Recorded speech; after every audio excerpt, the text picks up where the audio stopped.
From the Jackson Baseball Complex in Jackson Township, welcome to Big Time Sports and Federal League Baseball. Today it's the GlenOak Golden Eagles meeting the undefeated Jackson Polar Bears. Hello again, everyone. This is Joe Dunn, along with my broadcast partner, Mike Galena, as we welcome everyone to the Fur Bay pregame show. GlenOak at 6-3, Jackson at 9-0. Mike, while we have a minute, let's check today's keys to the game. Boy, when you take a look at Jackson, you see them 9-0 and 5-0, but the key to the game for them is pitching and defense. They are giving up less than 1 run per game so far this season. So pitching and defense, that's their forte. Then we take a flip up there to the Golden Eagles, veteran execution. We say it this way, all senior and junior laden starting lineup. So we've got veterans against real good pitching and defense. Let's see how it plays out. Here's the starting lineup. First for the GlenOak Golden Eagles. They'll line up this way, leading off and playing center field, number 2, Bryce Broom. Batting second, number 26, Kyle Moff. He'll play second base. Batting third, the right fielder, number 24, Quincy Maziki. The designated hitter today, number 17, Mason Olbon. In left field, batting fifth, Connor Zetz. The shortstop, Ethan Crum, will bat sixth. First baseman Colton McLean will be the first base. He'll wear number 19 today. Hitting eighth will be the catcher, Gavin McCauley. And batting ninth and playing third base, Logan Cosmo. Mike, these two teams battled last night. Now they got a game that was originally scheduled for earlier this week. As we take a look at the starting pitcher for Jackson, one of the best in the state of Ohio. For sure. You take a look at Landon Thiel in your warm-up screen there. Get this, ERA 0.0, 20 Ks, and only 1 walk so far this season. So when you watch Big League Baseball, you're always looking at walks to strikeout ratio. He's got one that's way off the chart. And get this, Joe, 70% of his pitches this year have been strikes. So you're seeing an Ohio State recruit who's coming right out of the gate playing at that level. Saw him play a lot of basketball this year. He's been a starter since a freshman here at Jackson. Quick reminder, tonight's opening pitch is being brought to you by Van Nostrand, Young & Coots, an independent insurance agency. You can go to them for solutions that will make things better for you, your family, and your business. From home to business, they have you covered. Van Nostrand, Young & Coots, proud sponsor of our opening pitch right here on Big Time Sports.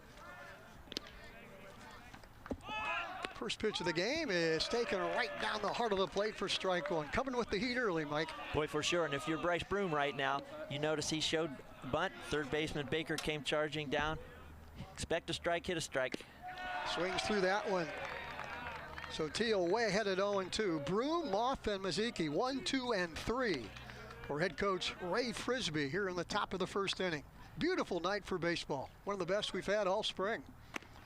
3 pitches, 3 strikes, and down goes Broom. Joe, and what Landon Thiel did a beautiful job there. Take a look at the replay. He goes up in the eye level so that you can't get your hands on top of the ball. He runs it over so that he can't catch up to it. Great job with 2 strikes. That was that challenge me pitch. Not wasting any pitches, Mike. 3 straight strikes. Back to what we talked about in the open.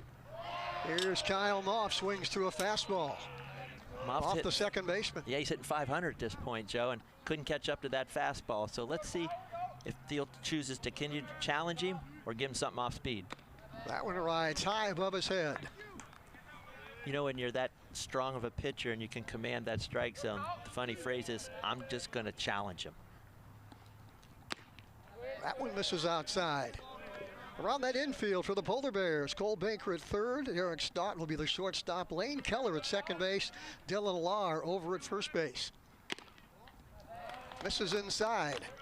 If you're GlenOak, you try and get as many base runners as you can early. Scratch a run or 2 early. And it's all about manufacturing them, exactly, because you're not going to light him up. It's going to need to be create base runners like this. Get your walk, manage the baseball perhaps. You take a look at the pitch sequence there. He's trying to set him really right down the middle. Want to get that big strike, brought a little slider in tight. Got that first base runner. But here's the trick now. You got that lefty on the hill who can keep you close. And get this, Moff has 7 stolen bases this year so far, Joe. Teal will keep an eye on him. Being held over there by Dylan Lahr, the first baseman. Here's the number 3 hitter, Quincy Maziki. We saw him in the warm-ups, Mike. He got a pretty good arm out there in right field. He does. He's a Cincinnati recruit, one of the Canton Repository's top players to watch this spring. And yes, he did. He threw it right through that relay system to home plate. Strong arm. Now they got him. What a move by Landon Teal. They pick off Moff. 2 out here in the top of the first. Froze him over there, Mike, at first base. He did, and when you take a look at the replay, it's the best. A lefty will typically, if he looks at you, he's going home. And you take a look inside here, he just took a quick peek, do slide step, caught him leaning. That's a pretty good move for a junior in high school. Well, no doubt.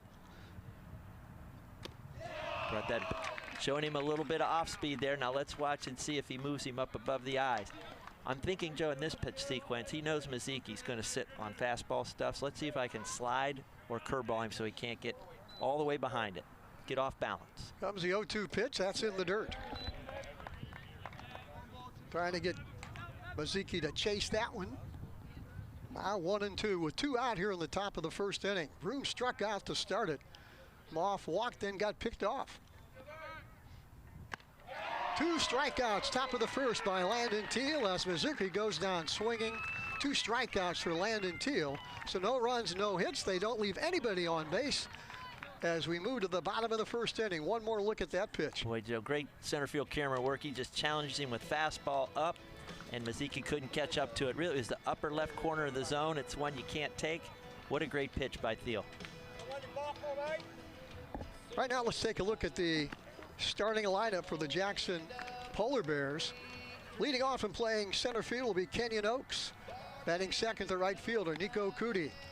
Hitting third and playing second base, Lane Keller. Batting fourth and playing cleanup, that'll be Dylan Lahr. Batting fifth will be the shortstop, Derek Stott. Hitting sixth will be the designated hitter, Evan Beard. Of course, he'll be hitting for pitcher Landon Teal. Hitting seventh and doing the catching for the Polar Bears will be Joey Oliveri. Hitting eighth and playing left field, Clayton Macaluso. And batting ninth and playing third base, Cole Baker for head coach Bill Gamble, as the Polar Bears might come in at 9-0, 5-0 in the Federal League. When you think about the Federal League, you want to command that position of 2 games in a week. And Jackson's doing a beautiful job with their 5-0 in the league. They get this one, they take care of their GlenOak series, and they really keep that 1 game up on Hoover as you take a look at the matchups that come along, and they haven't seen one another yet. So Hoover wants to make sure they can stay close. Jackson wants to make sure they're keeping that distance right where they want it. Talk about this Jackson Polar Bear batting order. We talked about the great feeder system that Bill Gamble has here in Jackson Township with the youth program. They've got 4 juniors or 5 juniors in the starting lineup today, so they just reload every year here at Jackson. So it's great that you point that out, because everyone says, hey, where are those players? And they just keep bringing them and winning, and then all of a sudden you look, you're loading with juniors again. So it's not a big dip at all. It's just next man up. Here's Ben Seibert in at 0-1 in the season for the Golden Eagles. And this is Kenyon Oaks, the junior center fielder, takes a strike. You go around Jackson Township, seems like everybody in the development has a batting cage or a basketball hoop in the driveway. For sure, and then they've got these facilities like this one that we're in right now that you can hit year-round, field year-round, and pitch year-round. And that's just with the baseball side. Football and basketball do the same. Hits that one, and that is a fair ball. They call it fair, I think. Boy, he pointed fair, but then coming back to hit again.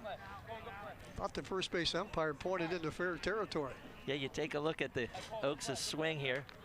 He's challenged, he stays nice, stays on top of the ball, rolls his hands over nice, and when you see that first base umpire throw the hands straight up, that's foul.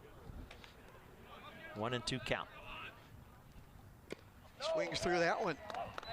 So Oaks goes down swinging here in the bottom of the first inning, out number 1. Let's take a look at the starting pitcher for GlenOak, Ben Seibert. As we said, he comes in at 0-1. Yep. Joey's got 2.1 ERA. It's his 4th start of the year.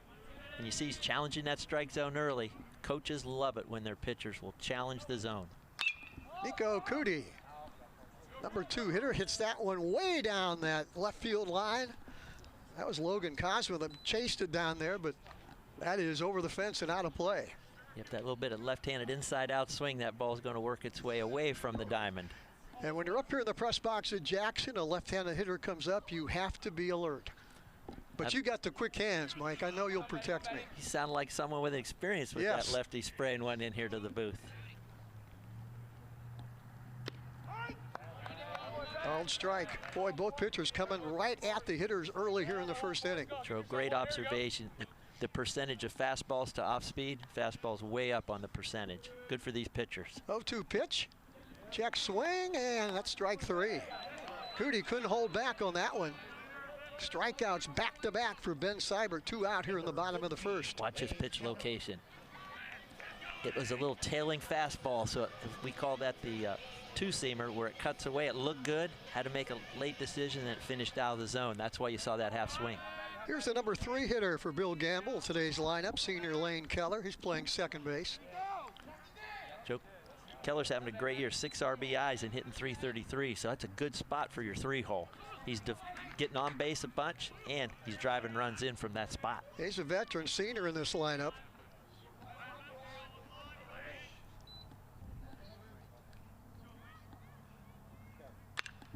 Swings and pops that one foul over the GlenOak dugout, out of play. Beautiful complex here. They've got the girls softball field over our shoulder to the right.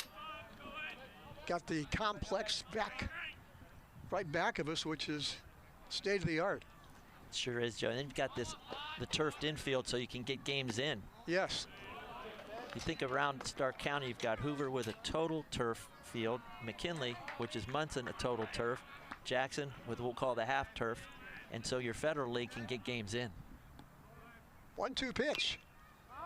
Fouls that one right at home plate. Brought a little change up there. It was fun to see. Had him out on his front foot. So pitchers are doing the chess game right now. Set him up, and then bring something different. What I appreciate about Seibert so far, Joe, he's pitched ahead to every hitter. And that's special as you want it. Make sure your defense is alert and you keep your pitch count down.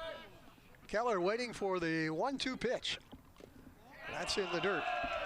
Boy, before the game, we saw a good friend of yours. He's coaching third base for the Polar Bears. Frank Gamble, what a One fella. of the best, isn't he? One of the best. Of course, he's the father of Bill Gamble, grandfather of our great guy up here in the booth. It's just special. He has done baseball forever. He's Mr. Baseball right here in Stark County. When I was now. playing at Minerva, he was Tuslaw's head coach.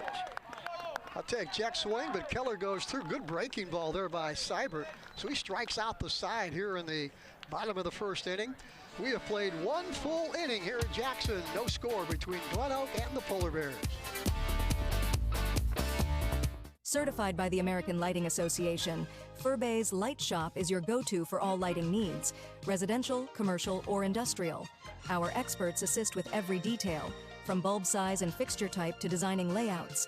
Visit us for hands-on displays showcasing various fixtures, or log in to furbay.com/lightshop. Let us help you visualize the perfect light for your space.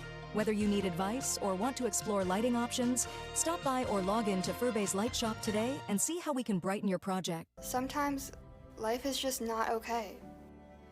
But guess what? That's okay. And the pain you feel today won't always be the pain you feel tomorrow. And no temporary situation is worthy of a permanent decision. And if we give life a chance, we can change.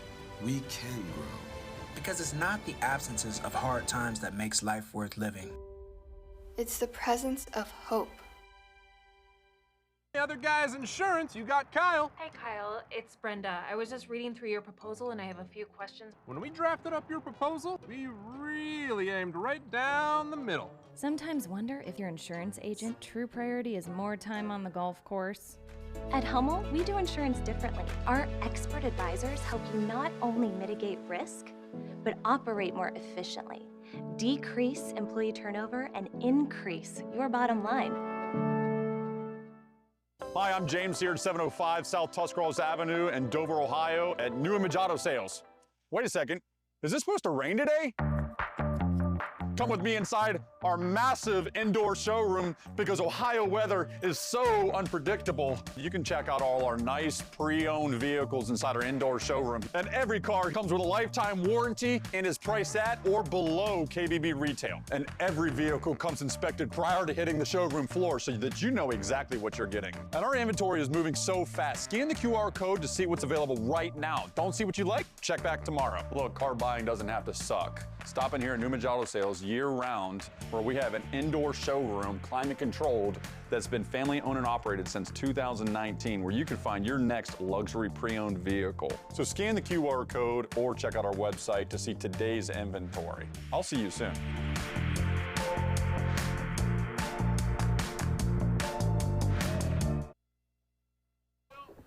Joe Dunn, Mike Galena back at Jackson as we get ready for inning number 2 here in the Federal League. GlenOak coming in at 6-3 overall. You mentioned, Mike, during the break, they got off to a great start this year. They won their first 5 in a row.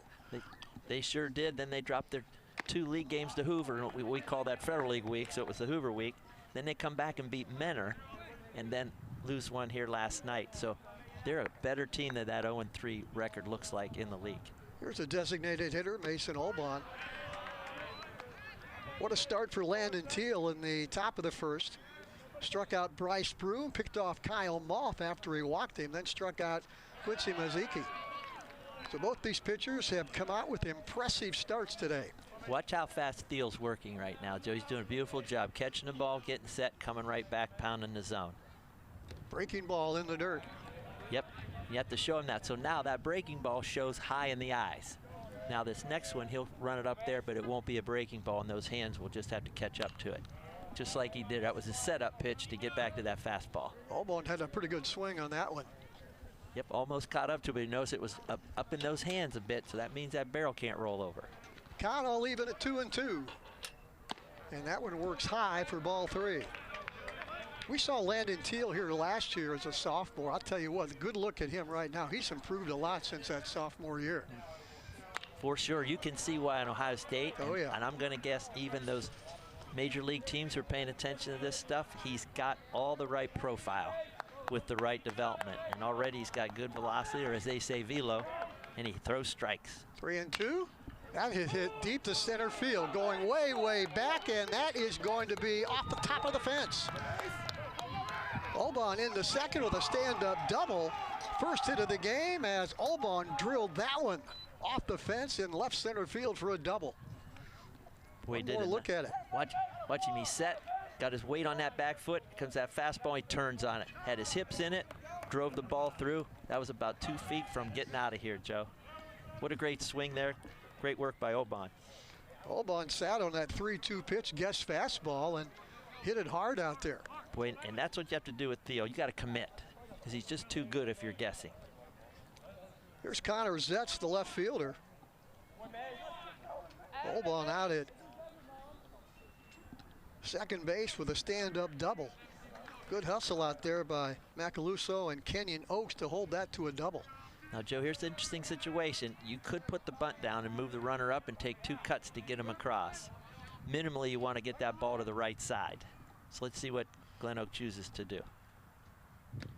Takes that one outside. Ball gets away. Here comes the runner. The third. The throw not in time. Not sure if that'll be a wild pitch or a pass ball. Regardless, Olbon heads up, moves to third with nobody out. He did job. Got his weight on the front foot. Ball bounced off the shin guard. That's probably going to be a pass ball, Joe, because it could be handled. And it was a great job by Olbon having presence to get on it right away. Now they don't have to worry so much about what to do with this hitter. Just get the thing in play. You let your number 5 hitter hit right now. That's right. Good fastball right at the knees. Challenged him there and got it right out front. 0-2. This will be great. He's not going to throw it. We always say he's not going to hit a strike. He's going to have to hit something garbage. Boy, good pitch. Yep, ran him up. Zetz could not hold back. Strikeout number 3 for Landon Teal. Watch this pitch, Joe. It's not supposed to be in the strike zone. And you cause the hitter to have to do something rather than you giving him something special. Great pitch. Now the infield will play in. They'll make a play at the plate. They were playing deep. I think they were going to give up that run to get the out. Now I think they'll try and cut a run off at the plate. Yep, notice the defensive decision. Everybody's at baseline and a little tighter on the corners. Here's the batter, Ethan Crum, hitting that 6th hole. He's the shortstop for Ray Frisbee. His job, just get it on the green. For sure. Get it out of the infield. You got it, Joe. Catch Green's hitting 380, so you know he can put the ball in play. Swings through that one. Teal bearing down a little bit right now with that runner on third, only 1 out. Yep. Thiel's loving this competition. Yes. A lot of pitchers get a little bit anxious here. He'll say, nope, I'll bear down. And We'll see if GlenOak's got contact play on, which means if it's hit at all with contact, we're moving. Grubb hits that one right in the dugout for Jackson, right below us against that screen. Grubb, the shortstop. Very good look at Landon Teal. Way ahead at 1-2. Another strikeout. Worked him inside. What a great pitch. Tied him up, as they say in the baseball world. So check this replay from center field camera. Watch where the pitch ends up. It's down and in, so they can't catch up to it. Tied those hands up. Great pitch, and now you can let your defense back to what we call normal depth. Strikeout number 4 for the junior. Here's the number 7 hitter, first baseman Colton McLean. Now the infield back. They will knock it down and throw on for the out if they can hit the baseball. Boy, you got your number 7 hitter here trying to get a base hit to give his team the lead. They were shut out the other night by Jackson. They'd love to get a run right here. For sure, manufacture it. That was a really tight slider there. In the dirt. Boy, good stop there by Oliveri. With Oliveri's presence that you just saw, that lets Thiel have even more confidence in bouncing that breaking ball. My backstop, Oliveri, I can trust him, so I can throw my stuff. That right away let him know I can come again with something off speed. I would think anything that gets by Oliveri, even if it's close, I would think Olbaum would make a dash to the plate because they need to get on the board. Got to try, Joe. So Olbaum's job is to have his weight on his front foot as he's coming down the line, so that when there's a bobble, he can thrust. Yeah. Take a quick look and go. Yep, no hesitation. The trick here at Jackson is it's cement behind home plate. They're going to get a bounce back. The carom back comes back as if it's thrown to you, as opposed to the days when it was chain link and it just stayed back there. 2-2 count on McLean. In the dirt, but he swings and misses. Another strikeout for Landon Teal. So the Eagles threaten, but they don't score after the double by Mason Olbaum. He goes to third. That's as far as he gets. We move to the bottom of the second inning here at Jackson. Still no score. It's always that personal touch that they know you. Primetime has people that can help you through every step of the way. And when you're my age, you need that extra help. You don't want a lot of questioning when you're already dealing with a medical issue. Primetime is trying to help us get down the road as long as we can. And if you're not in the right situation, a senior can lose everything. I feel with Primetime, we picked the best program. You're only as good as your people. And what we've done here is that we've created a culture where people flourish. We don't want it to be a transaction.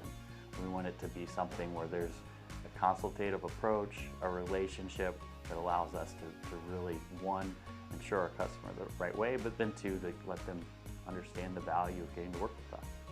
It's an extreme amount of satisfaction for this team that we have right now. We've developed a team that is solely based on relationships. Ready for adventure? The 2025 Chevrolet Equinox is here. With its sleek design, advanced safety features, and spacious interior, the Equinox is built for your next journey. It combines performance with efficiency. Find yours at Ferris Chevrolet Toyota. Locally trusted, family-owned, and dedicated to your driving needs, Ferris Chevrolet Toyota makes finding your dream car easy. You've got only one body, so why not take care of it? Let iCryo Wellness and Recovery help you live a healthy lifestyle. iCryo will introduce you to recovery and wellness with their proven techniques that will surely make your body and mind a whole lot healthier. Evaluate your lifestyle with iCryo. Don't wait. Call now, 330-451-6365.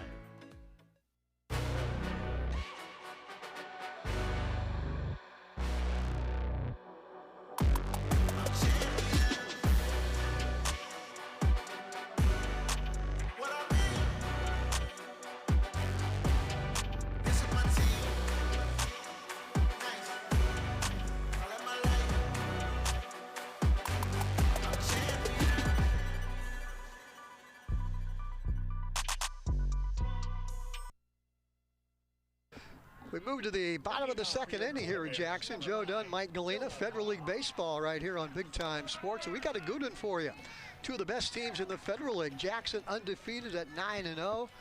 Meanwhile, the Golden Eagles of GlenOak, 6-3 overall, 0-3 in the league. Boy, a win today would put them right back in the race for the Federal League title. Gives them a chance to stay 2 games back, Joe, with a balance of the season to play. So it helps everybody in the league, and it helps them, particularly themselves.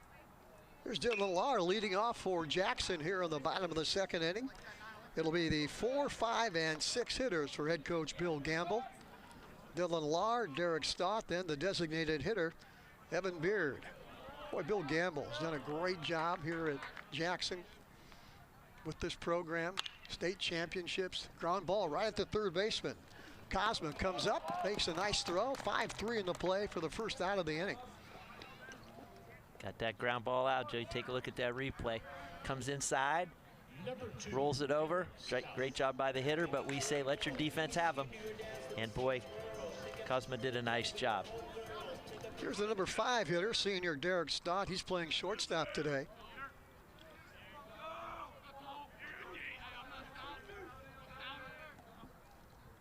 Swings through that one for strike one. Boy, there's been a number of outstanding shortstops here at Jackson through the years.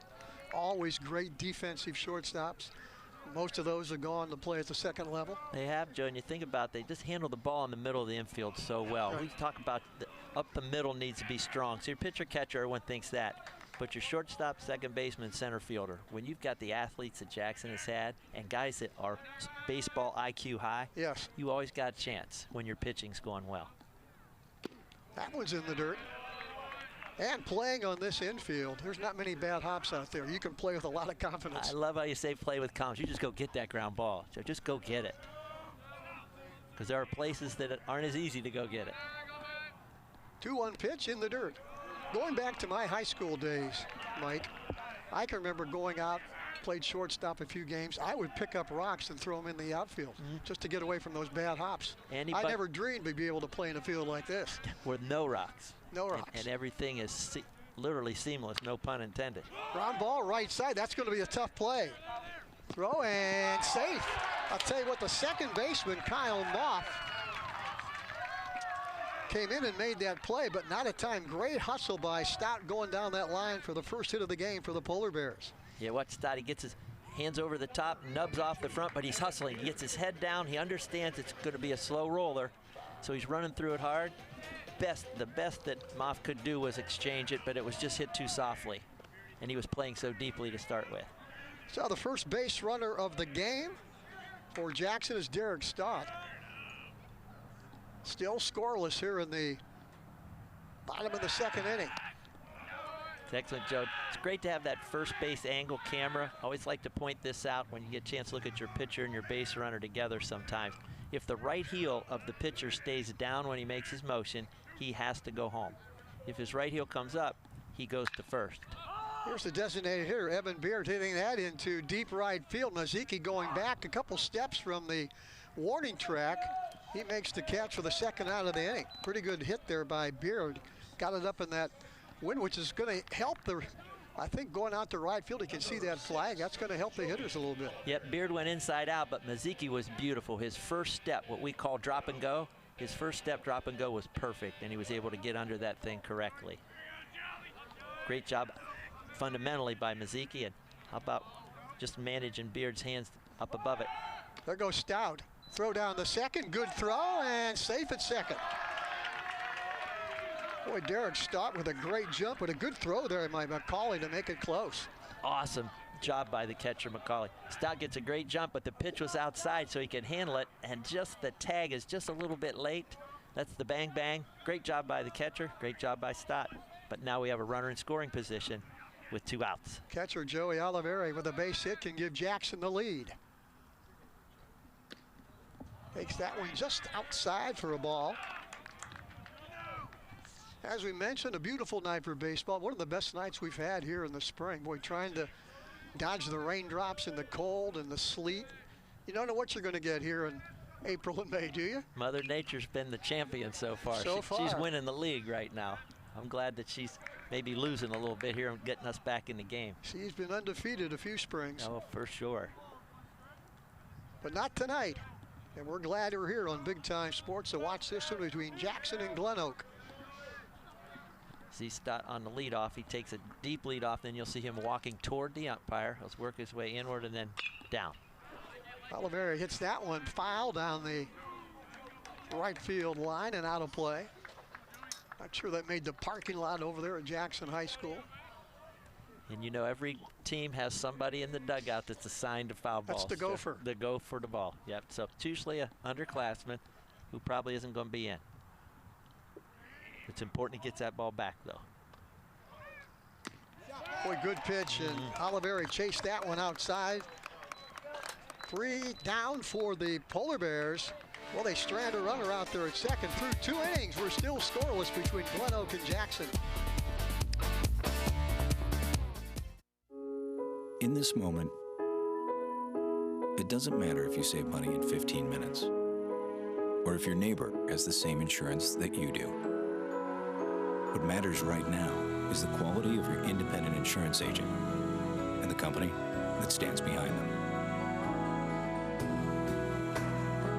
Auto Owners Insurance. C.H. Fallison Associates in North Canton is your local independent auto owners insurance agency. Welcome to Daystar Chrysler Dodge Jeep Ram in Malvern, Ohio, your ultimate destination for automotive excellence. Get behind the wheel of your dreams with our exclusive lineup of top quality vehicles. From sleek sedans to rugged SUVs, we have something for every driver. Explore our wide selection of premium cars and let our expert team help you find the perfect match. Don't settle for ordinary.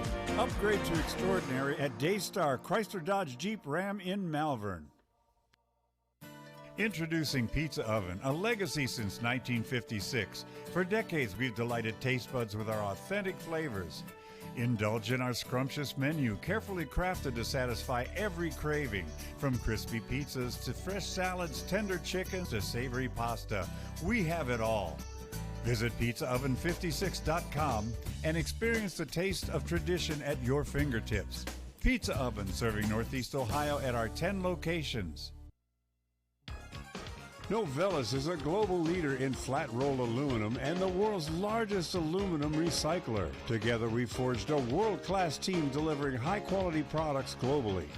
We extend our positive impact by supporting local schools and community organizations. Novellus Uricksville cheers on students and families across various schools. Novellus Uricksville is rooting for you. Learn more at novellus.com. It's March, baby, and Simpson Heating and Cooling is bringing the heat. And the shot is up. The shot is up. You call that a shot? Why don't we get somebody to teach these guys about the game of hoops? What do you think, Coach? So I thought you said these guys were all-stars. They are a lot more professional here in their installation. Check out this installation. He's got 1 turn. He makes 2 turns. Wow! Sweet banana. We have got a full installation. Now I see what you meant when you were talking about all-stars. These guys know what they're doing. Somebody call for an all-star? When madness hits your home, choose Simpson. Move to the top of the 3rd inning. Here at Jackson High School, still no score. For GlenOak will be their 8 and 9 hitters. Then we'll move to the top of the order in Bryce Broom. Both teams with 1 hit. Both teams have stranded runners, trying to take an early lead. Landon Thiel on the mound doing a great job. Gavin McCauley leading off. He's the catcher. Made a nice throw last inning to try and get Stout, but he was in there with a slide for a stolen base. He did have great skills, Joe, from behind the plate. You could see his exchange was good, was on target. Loved it. Let's see if he can help his team on the other side of the ledger, and that's the offensive side. Good pitch by Thiel that time, right down below the knees. What Thiel does a nice job, he's mixing that 4-seamer, which is just, I can't catch up to you, I'm going to throw it really hard, and then the 2-seamer that just moves around a little bit, like you Ground saw ball there. Up the middle, that'll get through for a base hit. Right between the shortstop and second baseman. Second hit of the game for the Golden Eagles is a single by Gavin McCauley. Watch McCauley hands. He stays right on top and drives over the top, rolls his hands beautifully. And we used to say the best hit in baseball is up the middle because everything was perfect with your swing and you took the ball where it was pitched. See if they do something with it. Here's the number 9 hitter, Logan Cosman, the third baseman. McCauley becomes the runner at first. They throw back, but not in time. He gets back. Dylan Lahr over there at first base tried to put the tag on him. There you take a look at it. Yep. GlenOak's doing a nice job. You want to get that runner in the scoring position. Use your 9-hole to move him. Get that bunt down. Well, you take a look over there at McCauley. He is not getting much of a lead. I think he went to school back there in the first inning when Theo picked off Kyle Moff. It only takes one of those. Yes. Joe, to plants train the you seed. That's right, for the game, you're going to be there. Throw over. And now they're going to call a balk on Theo. I'm not sure if there's usually the someone. Polar Bears will come out and question that or not. They'll just want to say, what did I do? So you take a look, watch his hands. If he makes any move toward home. That looked pretty clean. Yep, as long as his front foot doesn't go past his knee, he's okay. He can deke him, so to speak. But I don't know if his shoulder turned home or not. That may be something that the umpire saw. It was subtle, if at all. That puts McCauley in the scoring position with nobody out.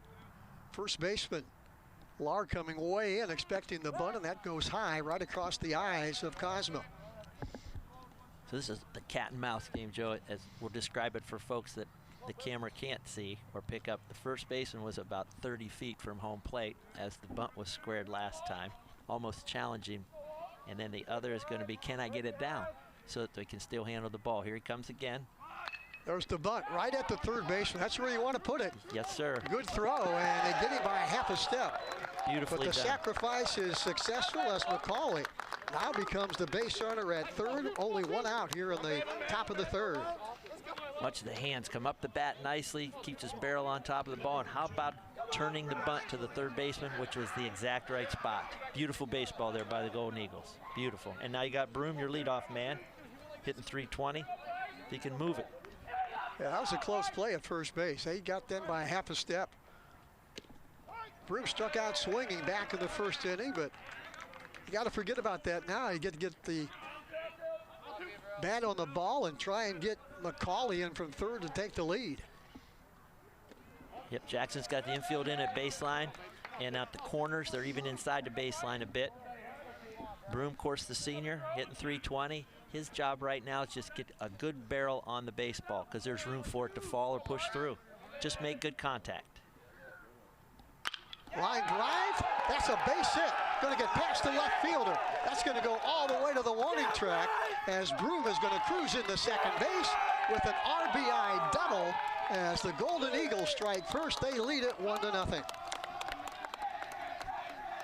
Boy, what a beautiful job and piece of hitting by Bryce Broom. Watch him. He's really calm here. He gets set, and watch him roll on top of the baseball, inside out. We say barrel to the ball, and he just rode it where it was pitched. That was a good senior who's having a great year so far, taking care of business for his team. Yeah, good at bat for a left-handed hitter against a lefty Theo. Exactly. Here's the replay, Papa Bear's big play replay. We saw Broom. That was a shot that got by the left fielder, Macaluso. And now here's the number 2 hitter, Kyle Moff. He walked back in the first, but was caught stealing. And Moff's hitting 500 at this point, Joe, so he's putting the ball in play. And with Broom's wheels, don't be surprised, Coach Frisbee, anything out there in that outfield, moves an outfielder a little bit. He's going to try to get that 2-run lead. Yeah, he got picked off back in the first inning. Swings through that one.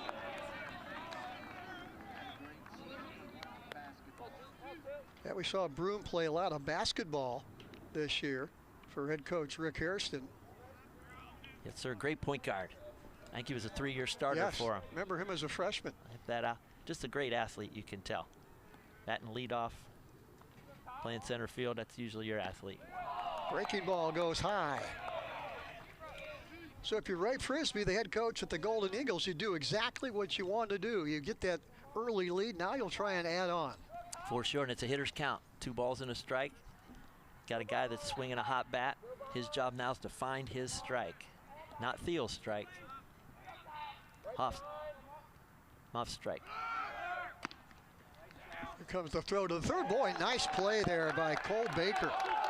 That was a one-hop throw from Oliveri. That very easily could have got by Baker down the line, and Broom could have scored. Broom had a beautiful jump, and what he did is he took advantage of Thiel not looking back. As soon as Thiel got set, he realized he wasn't looking back. He just took off. Best jump. There was no hope there for Oliveri at all. So it's only one out. GlenOak 1 run in already. The chance to add on here in the top of the third inning. The way Seibert's pitching, a couple runs might be all he would need. Based on last night's 4-0 score, it was a low-scoring action. Thiel ready again. Called strike 3, inside corner. Kyle Moff took it. I don't think he liked the call, but he's on the way back to the dugout. Second out of the inning. Yeah, you could tell it was a tweener pitch sitting there at 2 strikes, and it was up and in a bit, but it caught that inside part of the strike zone. Now here's veteran on veteran. Strikeout number 6 for Landon Thiel. Mazik in here, Cincinnati recruit, hitting .333. Let's see if he can help his team by spraying one through the infield. That's in the dirt. Did you notice Thiel went breaking ball? Right away, that's a scouting report to say I'm not going to let Mazik sit and get my hands on it. Yeah, Mazik struck out swinging back in the first inning. Now we're going to have a trip to the mound as everybody will come into the pitcher's mound, and we will wait and see what they want to do here with Mazik. Hey, an invitation to stay with us after the game. We'll have our cryo player of the game. Remember, before or after that hard workout or game, stop in at iCryo of Belden Village for your pain and soreness relief. With whole body chirotherapy, you can decrease pain and inflammation, recover faster, increase your energy, burn more calories, and much more. Our player of the game receives a free month-long chiro pass along with their coach. iChiro of Belden Village. Give them a call, 330-451-6365. Let's see what that trip to the mound will yield for Thiel. 1 ball, no strikes, so a long way to go in the count. And Mazik takes that one high and outside. Landon wanted that pitch, brought him a breaking ball. He tried to paint that outside a little bit. So now he's 2-0, so Mazik gets better. He doesn't have to take anything he doesn't want right now. He sees his strike, he'll go. Otherwise, he's going to hold off. Bryce Broom, the runner at third, and Mazik had a very good swing at that one. Got fastball. So he said, I'm sitting and going. You know, Joe, it's fun to see Broom here at third base and Baker playing third base. Through the basketball season, they matched up with one another, and now they can have a chat here on the baseball diamond. Yeah, I saw them exchange glances there a minute ago.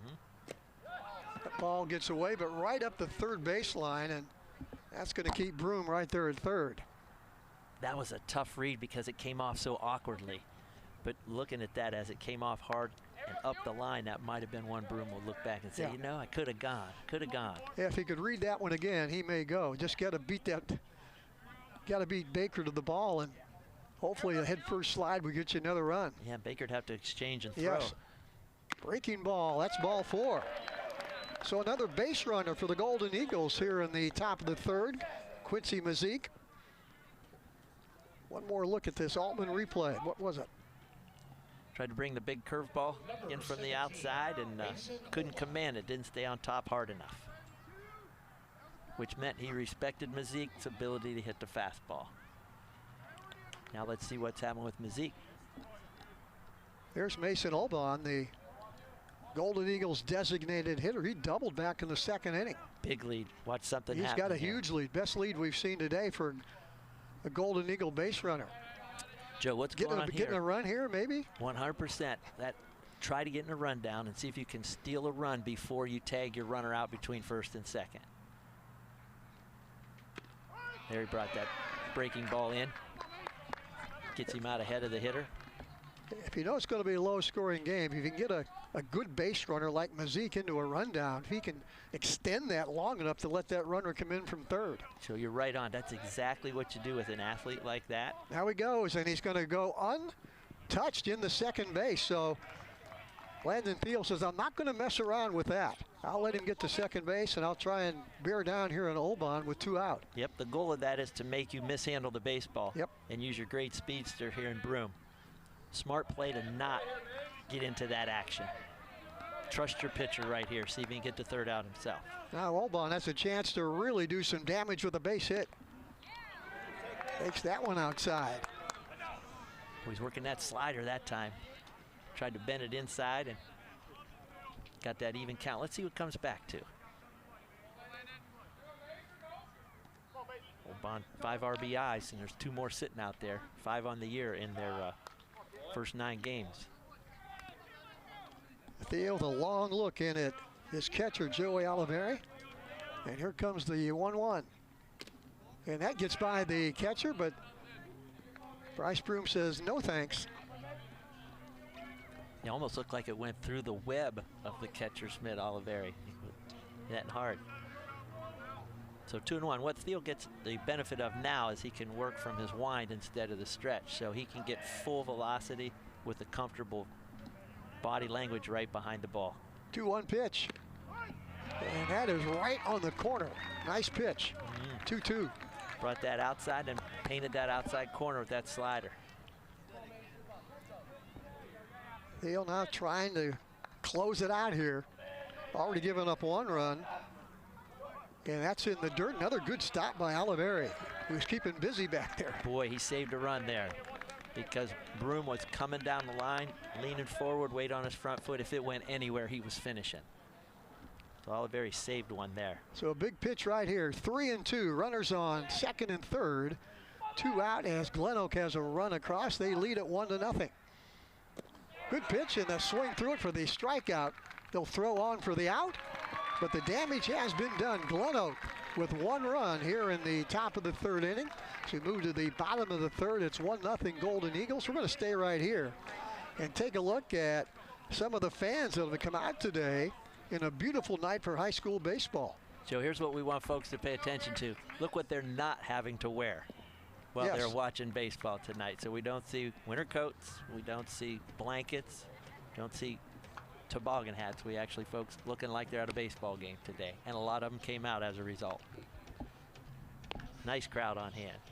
Yeah, we'd like to thank our sponsor of our fan cam. They do a great job, and you got to go down and see their showroom. They're real proud. That's New Image Auto Sales. They do a great job, and do us a favor here at Big Time Sports. Support our sponsors. Either people that make these high school telecasts possible, New Image Auto Sales. Go down and check them out. Go into the showroom, take a look at some of the great autos they've got down there, and tell them Big Time Sports sent you. Well, for sure, as you see the left field loge lining up there. Anybody gets inside that infield look, we call that the loge seats. How about Theo pitching out of that trouble there? Yes. He did it with an off speed. Surprised Olbon there with that slider. Got him over the top. Great pitch, and really a confident pitch. Yeah, Golden Eagles with 1 run on 2 hits here in the top of the 3rd as we move down to the bottom of the 3rd inning. Jackson will try and answer.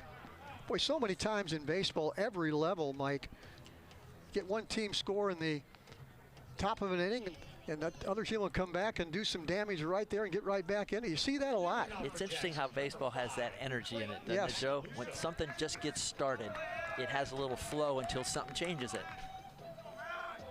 Be the 8 and 9 hitters, then we'll go to the top of the order for Jackson. Here's the left fielder, Clayton Macaluso. Fouls that one right at home plate. Ben Seibert, as we said, came in at 0-1, but he's been impressive through 2 innings this afternoon. For sure, Joe. Great command of the strike zone, and as we shared earlier, leading with strikes, pitching ahead.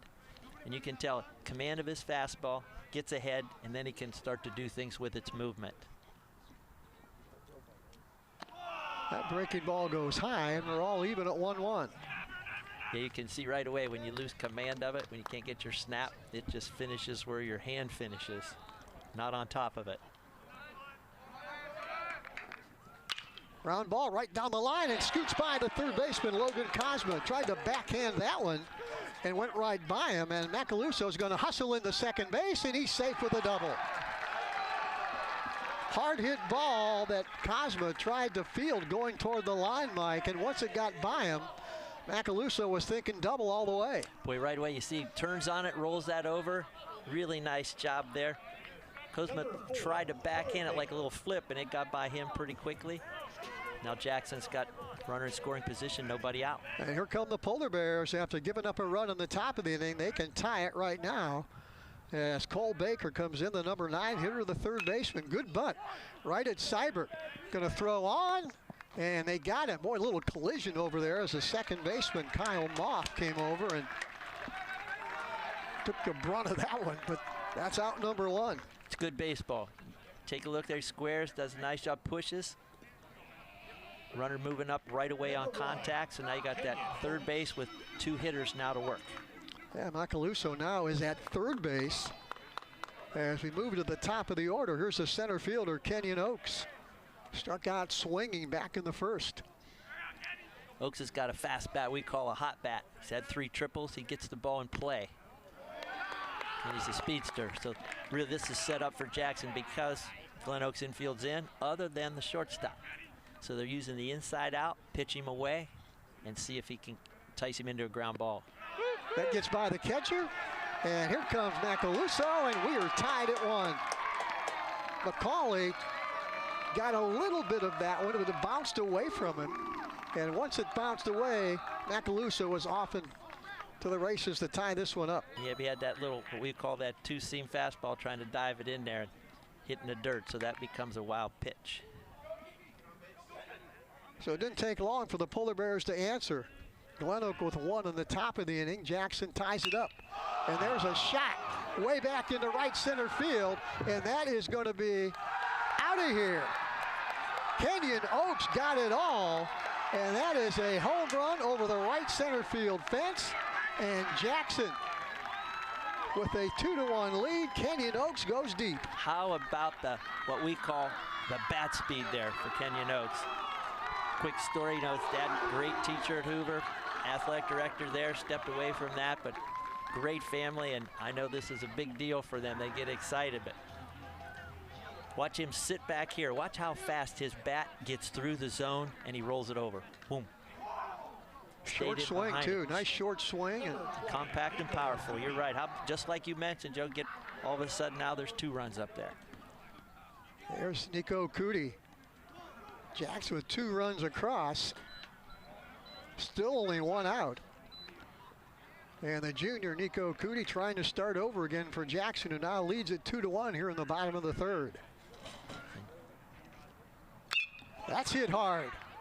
Mazik is going to take that one. Hit hard, but right at the right fielder, Quincy Mazik, for the 2nd out of the inning. Well, you're right. Cootie put a charge in that. Both Cootie and Oaks, take a look at their bat speed through the zone here. Especially this one. Same idea. Sitting on that little moving fastball. Boom. Well, he went down and got that one. Yep. Barreled down to it, rolled it over, used the power of the pitch to give it its spunk. With 2 out, here's Lane Keller. Big right-handed hitter. Fouls that one at home plate. Keller was out swinging back in the first. You know, Joe, it looks as if Jackson's catching up to the fastball. They're seeing it a certain way right now, and they're comfortable leaning and getting after it. Especially the lefties that we've seen so far. Hit hard again, left center field. That's a hit, and that's going to go all the way to the warning track and into the wall. Keller is going to stand up at second base with a stand-up double, 2nd double of the inning for the Polar Bears, and another hard hit ball off of Ben Seibert. Watch how quick again. Boom. Went right down and got great piece of hitting. You saw the eyes go to the end of the bat, came right through that fastball, gave it a ride. Now we're going to have a pinch runner. Looks like that's going to be Christian Satterfield. He's going to run out at second base, one of the better running backs in the Federal League this past fall. Was just going to go there, Joe. Thank you. That's right. No surprise that the tailback is now at second base with 2 outs. He does not have to do anything other than when there's contact, he's moving. So Jackson with 2 runs here in the bottom of the 3rd. The pinch runner, Satterfield, running for Keller, who doubled out at second base. And here's Dylan Lahr, the first baseman, right at the third baseman. That is not going to be playable as Satterfield scoots into third, and Lahr is safe at first. We're going to credit him with a base hit. For sure, that ball was hit hard. Nice effort there by Cosma. Karam then actually stayed in the infield. Watch this thing. Replay job, great job from center field. Great effort there, comes off to the shortstop. Good decision not to throw it, hold the ball. Here's Derek Stout. Saved a run by being able to belly out there and keep that ground ball in the infield. Stout singled and stole the base back in the second inning. Satterfield now the runner at third. Lahr the runner at first, 2 runs in, and Polar Bears lead at 2-1. Boy, I met Satterfield a couple summers ago, Mike, when the Jackson football team was going around the community selling the little, I don't know what you call them, little tickets you could use all over the community. For pizza, car washes, and all things in introduced between. himself. Nice. Nice sales pitch. I bought one from him. And I remember he was a very polite young man, and good to see him playing a couple sports here at Jackson. For sure. Just saw that 3-1 combo play, Joe, to see if the runner would get drifting off first. Fake to third and see what he does. And Jackson did a nice job of not biting on that particular bait. Now, he might run him at this point, though. 1-1, let's see. Knowing Coach Gamble, he likes to keep pressure on. 1-1 pitch. That was high and outside. Hitters count now, 2-1. 2 runs in for the Polar Bears. They trailed 1-0 going into the bottom of the third, but it didn't take them long to get the lead. Stott's doing a nice job of working the pitcher. That means he's not giving in, and he's not going to do anything other than what he's used to seeing until he gets beat. And what that means, beats him on the fastball I'm looking for. 3-1 pitch, that's in the dirt, and the bases are loaded. Stott becomes the runner at first. Satterfield stays at third. And now Lahr becomes the base runner out at second. Yep.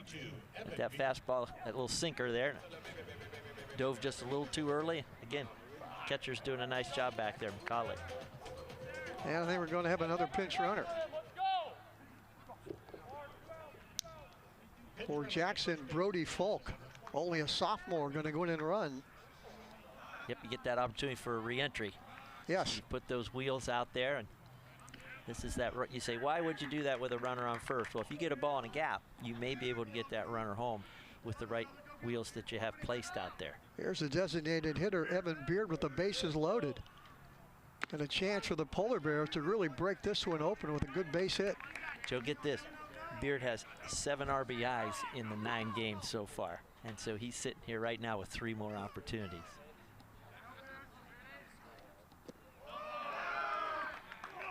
Doing a nice job taking pitches. So he's 2-1-1 on his count. So he can sit back and say, I'm going to find my fastball for this pitch. Beard lined out to Mazik in right field in the second, hit that ball hard. So he's taken a lot of pitches from Seibert. Pretty much knows what he's looking for right here at 1-1. And that one misses the corner. Not by much, and Seibert took a long look at the signs, so you could tell he was sizing up that pitch. Just missed away. Now it's a real good hitter's count. No place to put him. And that one misses outside. So now Evan Beard has the luxury of hitting exactly what he wants right here at 3-1. Absolutely, Joe. We call it a beach ball. It's got to be that big. That strike for you has to be that big just for you, or you don't go anywhere. Here it comes. And that's a good pitch on the corner at the knees. Yep. That's a confident pitch by a veteran there. Painted that outside corner with a fastball with no place to put him. Would you dare throw a breaking ball here? That'd take a lot of... On your command, because runners are moving. Yes. Runners are moving. Here's the pitch. And that misses outside and low. Again, Seibert looks in at the umpire, but Satterfield comes in from third. He's the pinch runner. And right now it is 3 runs in, and Jackson leads it 3-1. Take a look at that pitch from the up. Just a bit down. Really good call by Lotta there behind the plate. It looked better than it was. The catcher did a nice job of trying to pull it up, but it was down and away. And I think that's Coach Frisbee's just chatting, saying, hey, where was that thing? I want to be sure. Yeah. As you see that camera angle, it's great. The pitching coach doing a visit. Coach Frisbee saying, hey, Keith, really? That was that close. Yeah, Seibert didn't miss by much on a lot of those pitches. He's tried to hit the black on the outside corner, just didn't get the call. And good patience there by these Jackson hitters to take some pretty good pitches. Especially with 2 strikes, Joe, that you just mentioned. Bases are full count, runners are moving, so there's a lot of energy in your at-bat. Great job to stay quiet and say, that's not my strike. Now, some would say that's too close to take. That's always another conversation, but you know your strike zone. Good piece of hitting there. And adds to his RBI total. Yeah, gets an RBI for that walk with the bases loaded. Here's Joey Oliveri, bases still loaded. Still 2 out, 3 runs in. The Polar Bears lead at 3-1 here in the bottom of the 3rd.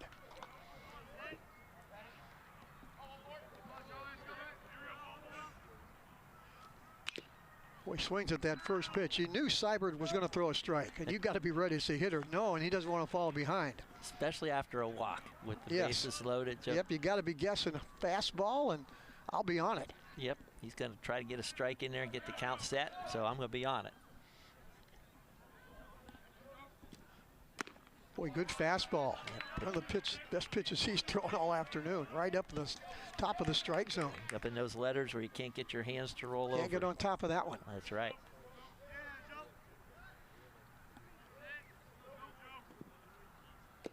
That one misses.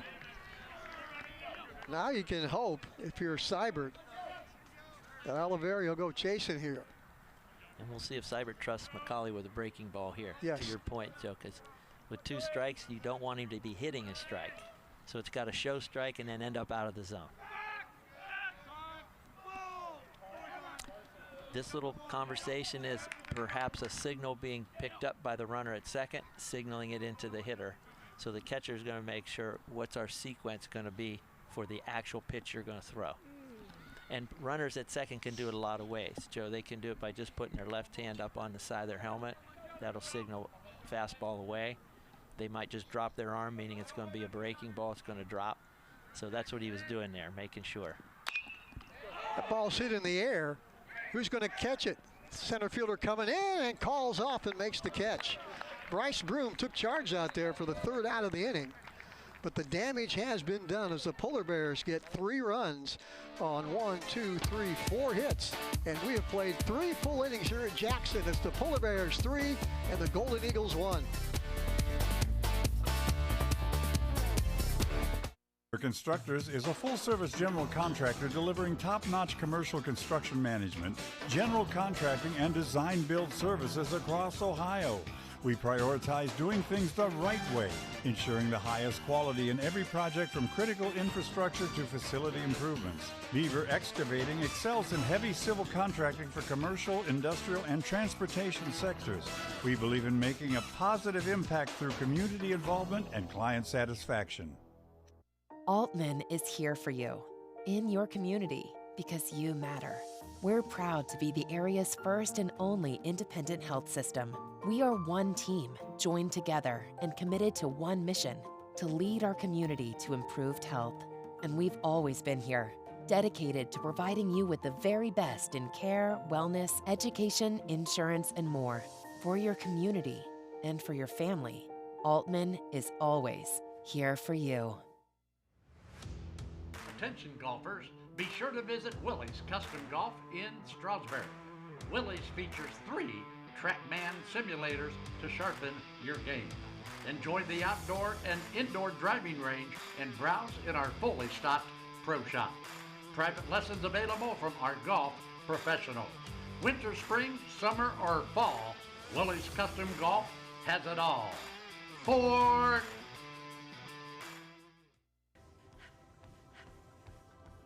What draws us together?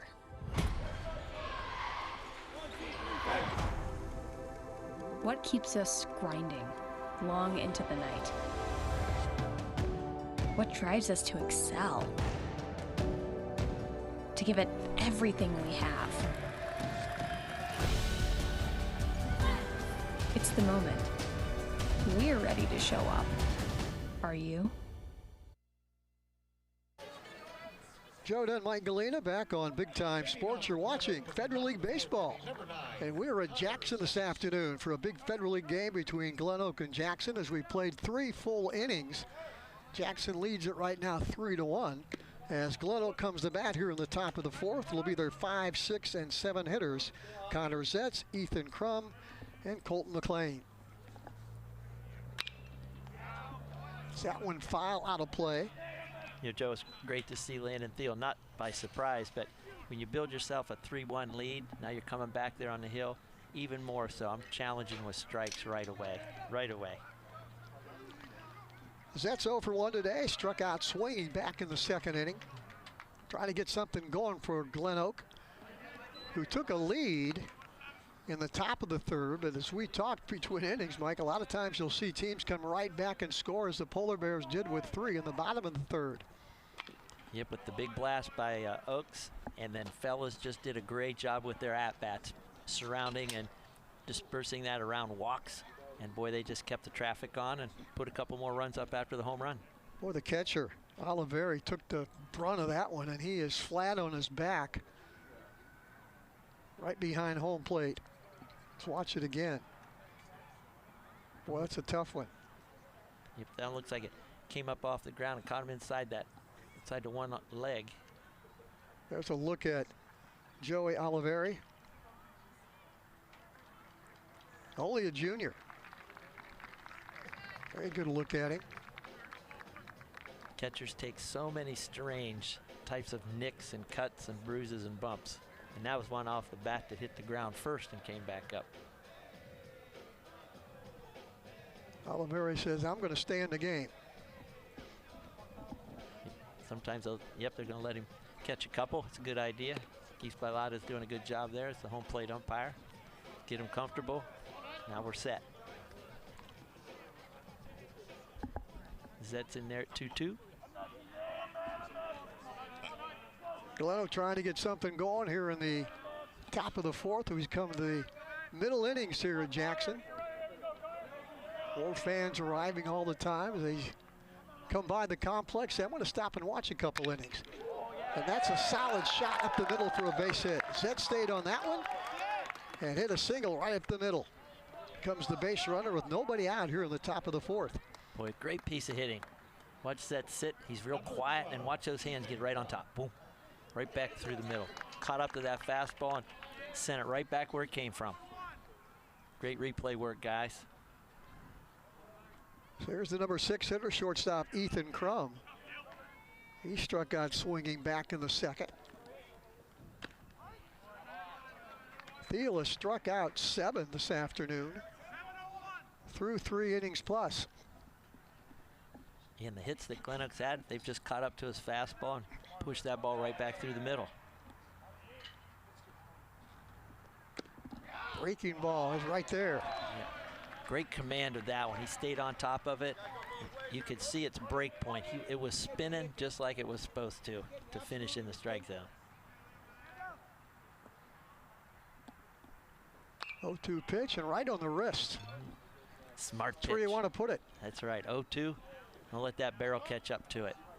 And when you're a good pitcher like Thiel is, you can spot your fastball. And that's the phrase for I can put it where I need to put it based on the count and who the hitter is. Zet's the runner at first. He singled to start the 4th inning.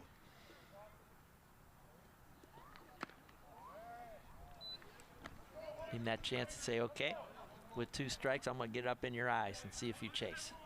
It's hard to lay off a fastball that's on you quickly when it looks like it's going to be in the upper half of the zone. This is the 3rd straight inning that GlenOak has got their leadoff man on.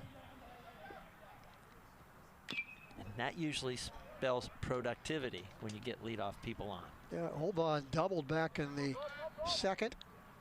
McCauley singled last inning. And now Zetz does it again here in the 4th. See if the Golden Eagles can get something going. They're down by 2, but we're only in the 4th inning. Ground ball, and that'll go to the shortstop. They get 1, they get 2. 6-4-3 in the play.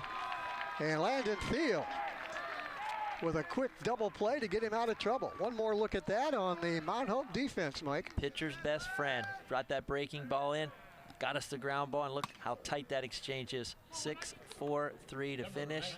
Guys handled the ball beautifully. Pitcher's best friend, the double play. Here's Colton McLean, the first baseman. He struck out back in the second. As GlenOak will try and now get something going with 2 out. Well, that 6-4-3 double play can inspire your defense, and in the dugout at GlenOak, maybe they thought something happened, and all of a sudden now they got 2 outs. Oh, Joe, on both sides Momentum, of the ledge, you just described it so beautifully, and it saves a pitch count. Yes. Wipe those bases clean. To your point, the GlenOak dugout's going, there was that leadoff we had on. Couldn't get it going. Thiel now with a little extra adrenaline after that double play ball. Yeah, it'd been fun to have a gun on that one. Yes. After he reached up for just a little bit more, that strike up high. Breaking ball, and it hit him in the right foot, I think. Yes. Either the foot or the knee. And McLean going to limp on down to first base with 2 out. Watch that breaking ball. Back in, we call that back foot slider. Hit him on the ankle. Yep, hit that back foot. And that's the aiming point from a lefty on a righty when you want to bring what they call the back foot slider. So for Jackson, now that double play becomes even bigger because McLean becomes the runner, but now they've got 2 out. And you go to your number 8 hitter, Gavin McCauley, who singled back in the 3rd inning. Yeah, Joe, great point, because that would have created traffic. Sure. On the base paths, and again, outs that would have been preserved. GlenOak coaches are going to come over and check in with McLean to make sure he's okay and continue to play. I would guess with a high school baseball player, with the weather, you're not sure when you're going to play. It would take a lot to get me out of a game. Yeah, that's well put. If you can run and you're feeling pretty good, we're going to let you go and see what happens.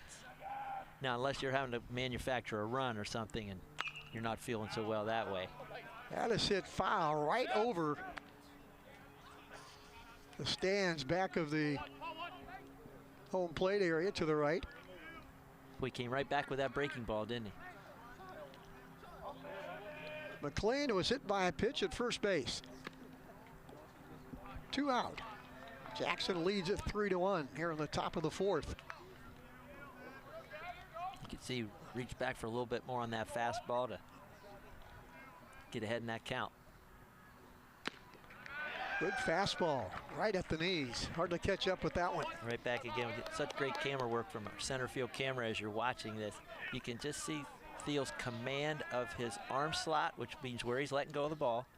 Then as he follows through, his body gets in behind it, and boy, that thing finishes with such great velocity.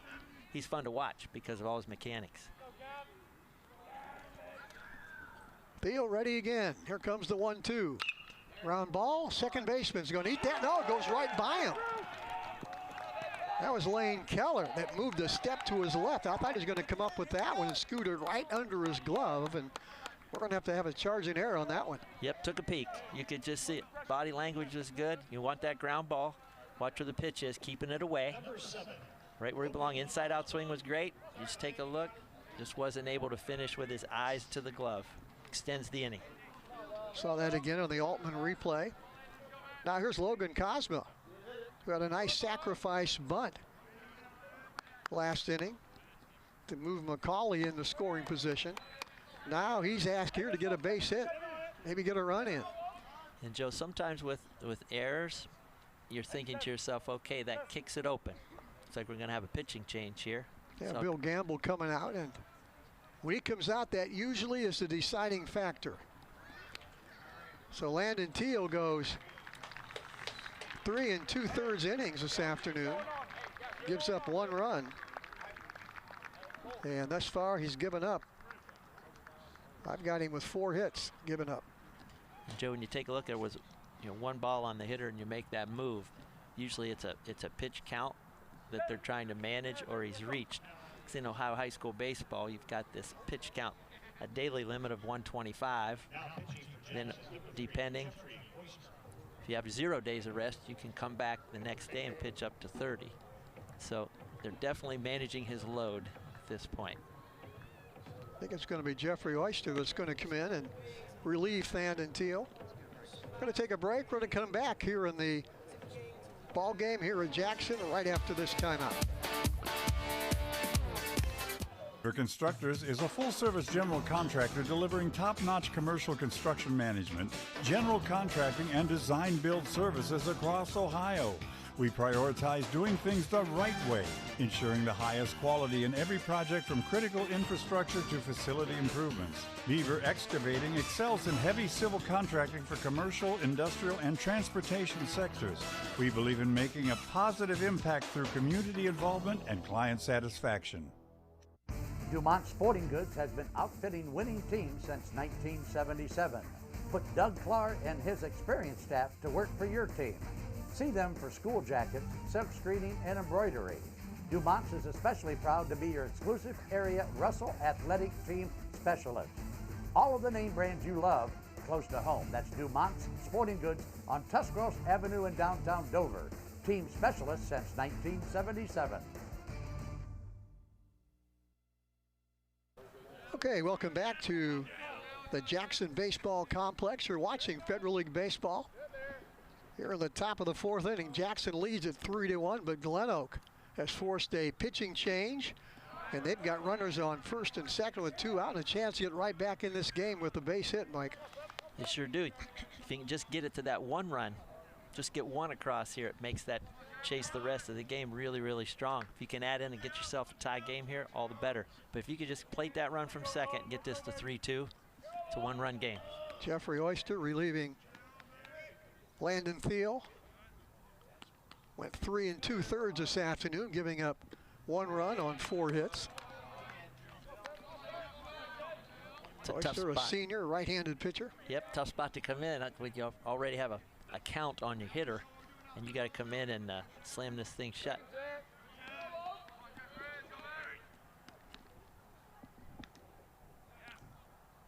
Pitch to Cosma. That one misses outside. Just down a bit. Now we got 3-1. So again, Cosma, you're making sure that looking for your strike, give yourself a chance to put it in play. Don't go fishing. Don't go swing at something that's not something you're comfortable with. Big pitch right here. 3-1. Ground ball right at the third baseman. Gets by Baker, and everybody's safe as Baker trying to come back and make the tag on the base, third base, but a little late. And now the bases are loaded for GlenOak. One more look at that one on the Altman replay. That ball was hit hard. We did. He got right on top of it, rolled over nicely. And really, Jackson's created a couple of ground ball fielding errors to extend this inning. Back to back. Bases loaded. Go to the top of the order, and Bryce Broom has already doubled, has an RBI in the 3rd inning. Good pitch. Right in on the hands. Hard to extend the bat on that one. We're going to charge an error on that one, Mike. It was squared up. Wasn't having to work too hard right or left. Back-to-back errors by the Polar Bears. That was in the dirt, gets by the catcher, and GlenOak's going to have their 2nd run of the inning. So there's that momentum to the dugout. Now the Golden Eagles start to believe a little bit more. Take a look at the pitch here. Front of the plate, bounce about 5 feet in front.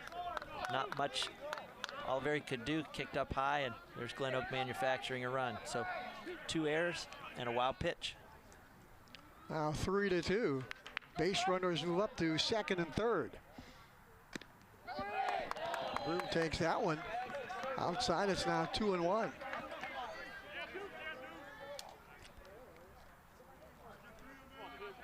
So GlenOak with single runs in the 3rd and the 4th to stay right in this one at 3-2 Jackson. And with their veteran Bryce Broom at the plate.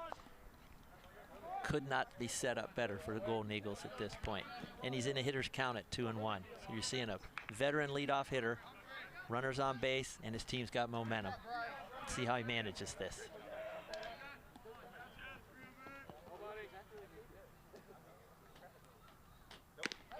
Breaking ball goes high, and Jackson one pitch away from loading him up again. And Oyster needs to be, he's got first base open. So he doesn't have to be too cute with this. If he gives up that walk, okay, rather than giving up a laser to the gap that plates 2 because of the 3-1 count. Challenged him with that nice breaking ball. That slider came in hard. Nice Broom pitch. laid off that one. Yep. Didn't like it. Now he's got a chance to get something he likes a little bit better here. With runners on second and third, a base hit could give GlenOak the lead. Line drive, and that is foul. One hop past the first baseman in foul territory. Great pitch by Oyster to get Broom out in front. And that's what caused that to be foul, only by about a foot. Just enough in and on him where he couldn't keep it in play. Baseball, they talk about that game of inches, and it's a unique thing, but just like you said, where that ball's placed, pitcher to hitter, and then certainly where it ends up, in or out of play.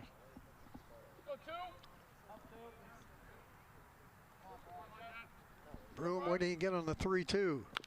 Just got a piece of that one. Good pitch, and just got the bat on the ball and nubbed it right there at home plate. We'll do it again. Loved it. That brought that change up where it looks fastball, but it backs up a little bit on you because of speed. And Broom did a nice job of just foiling that pitch.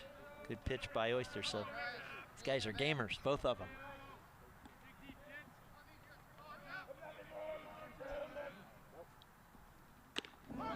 Strike 3 called. Big pitch by Jeffrey Oyster to get the Polar Bears out of trouble. As Broom goes down swinging and called strike 3. And we have played 3.5 innings here at Jackson. It's the Polar Bears 3 and GlenOak 2. We're coming back with the bottom of the 4th right after this. You're only as good as your people. And what we've done here is we've created a culture where people flourish. We don't want it to be a transaction.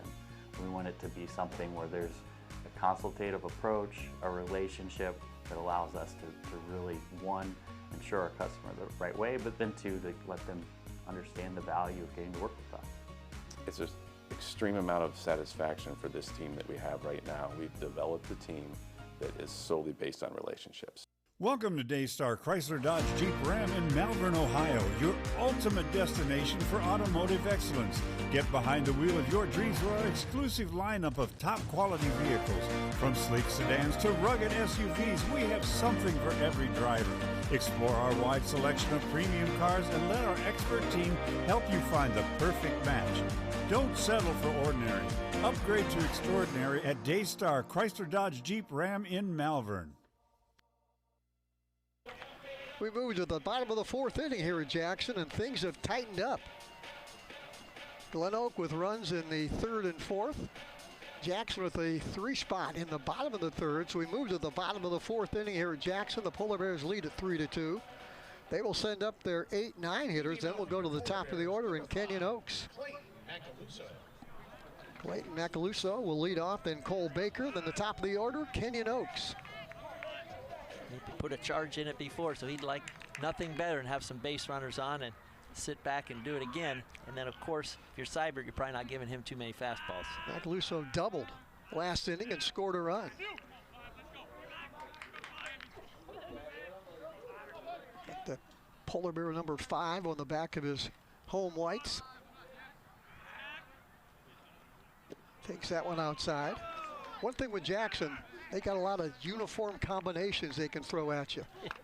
Always like that with the Polar Bears. Well, you know, Joe, we have smiled. Absolutely. What combo are we wearing today? And there's too many choices. Line drive, and that is a diving second baseman. Kyle Moff will watch it go right by him. And Macaluso is 2 for 2 with a solid double and now a single. Boy, he did a nice job just watching. Nice still hitting position. Load leg. Went right down and got that pitch and drove it. We say hit it where it was pitched and let it finish. Did a great job with that. Let's see if Bill Gamble tries to play some small ball here with Macaluso, the runner at first. Nobody out. And here's Cole Baker, senior third baseman.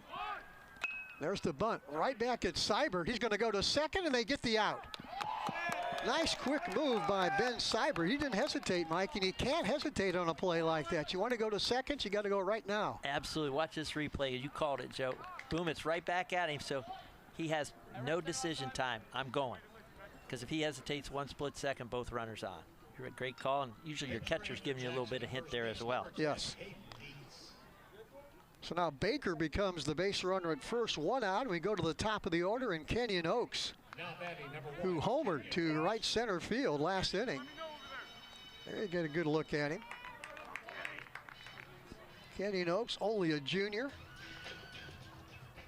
Got a bright future in this game. He sure does, and he's overcome an injury that he had to manage in his back, and so it's really great to see him playing freely.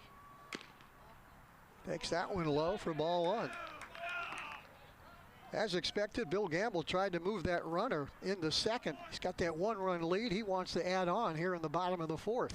Yep, Joe, it was unfortunate the bunt was so direct to the pitcher. If you can get that right or left, you're going to be okay. Count all even out 1-1. Boy, a big hole in that right side for Baker to try and shoot one through. Boy, for sure. And you know, in this case, wouldn't be surprised just a little bit of a running game going here. I'll call it the run and hit concept because you got a great swinger and good wheels at first. Tried to bunt that one. They're surprised that Moff has given that much space out there at second. They really got him playing close to second base, opening up that big hole on the right side because you got McLean holding on Baker, opening up that hole.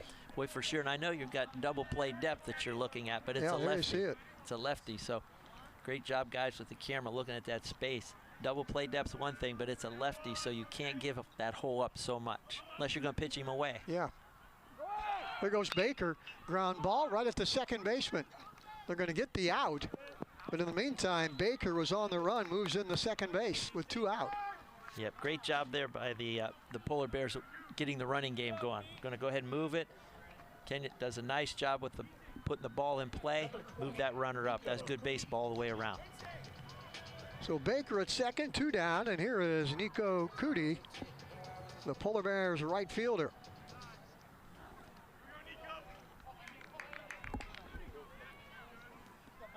Another left-handed hitter for Bill Gamble. Oaks a lefty, and now Cootie. Yep, Cootie's hitting at a 400 clip, and he's got himself 4 RBIs in the 9 games. So he's no stranger to having runners on base and delivering. Takes that one head high for a ball. Boy, Seibert looks like he's still got command of his velocity. Still throwing hard, right yeah. Now. Yes.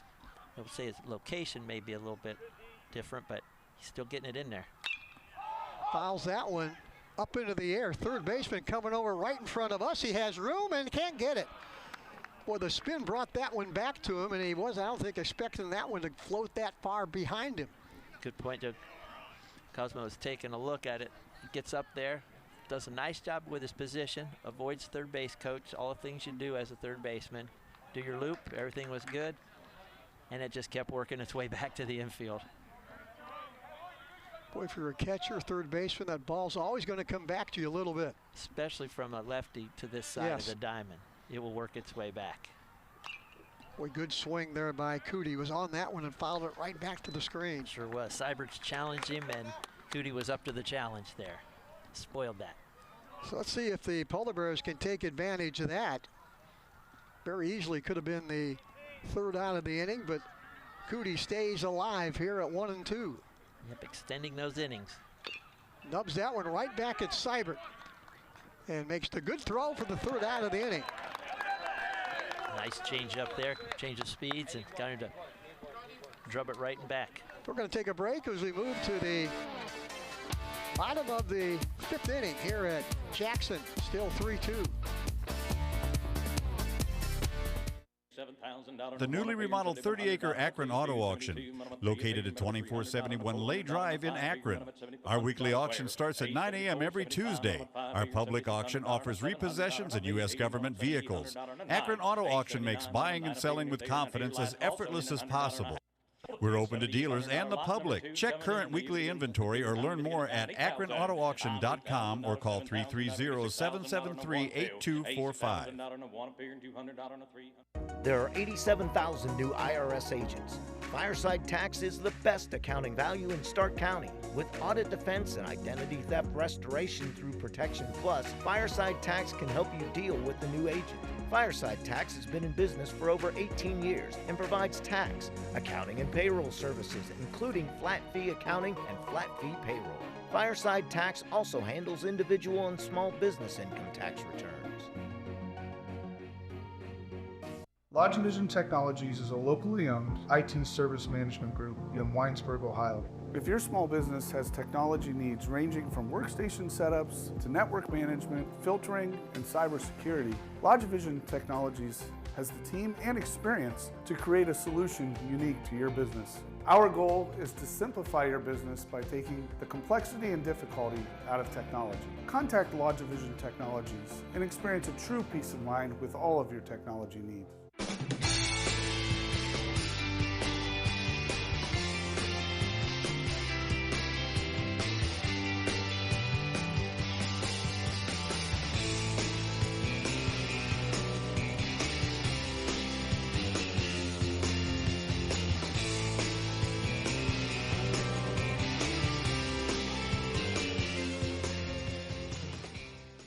Vitamins and minerals, feeding champions since 1983. Move to the top of the fifth inning here at Jackson. Quick reminder, tonight's opening pitch being brought to you by Van Nostrand, Young & Coots, an independent insurance agency you can go to for your solutions that will make things much better for your business, for your home. They got you covered any way you go. Van Nostrand, Young & Coots, proud sponsors of the Big Time Sports opening pitch right here on Federal League Baseball. For the Golden Eagles, it'll be Kyle Moff leading off here in the top of the fifth inning. Jackson up 3-2. Great to see Oyster now get to start his own inning. And boy, you saw the command of his fastball and the velocity. Ground ball past the third baseman into left field for a base hit. Kyle Moff has his first hit of the night as he drilled that one right past a new third baseman, Mike. We had some defensive changes for the Polar Bears coming into that inning. Watch this. Great job with taking the barrel to the baseball and just spraying it. Great hitting by a lefty. Didn't try to pull it. He moved it where it was pitched and shot it through that hole. That's from a lefty standpoint, that's a really pretty hit. Base hit by Kyle Moff. Here is the right fielder, Quincy Mazik. So Moff is the potential tying run over there at first base with nobody out. And Theo spent time with Mazik primarily off speed and away. So let's see what, in this case, what Mazik wants to do. And I love the chess game. So now he's seeing a righty, not a lefty. What's he going to do with Oyster stuff? Ground ball, and that'll get through for a base hit. So back-to-back singles by Moff and now Mazik, as the Golden Eagles threatening here down by a run with nobody out in the fifth inning. Boy, great piece of hitting by Mazik. Watch out. Again, he's still load leg, rolls his hands right over with the fastball. Great hitting. You watch hitters when they stay still in the approach, and then they have that load leg that just gets their momentum going, and a great job finishing through that strike zone. Super job with these last two hitters, Joe. Oh, yeah. Hit the ball hard to the left side. Now you got your number 4 hitter, Mason Obon, coming up, who doubled back in the second inning. He's 1 for 2 this afternoon. There's the bunt, and it goes foul that right side. How about the confidence to have your 4-hole hitter drop the bunt down? He's got 5 RBIs on the year, and to your point, he come off of a double earlier. So definitely looking to manufacture runs, and that means you're confident in Zetz and Crum behind him because you're really giving that out up.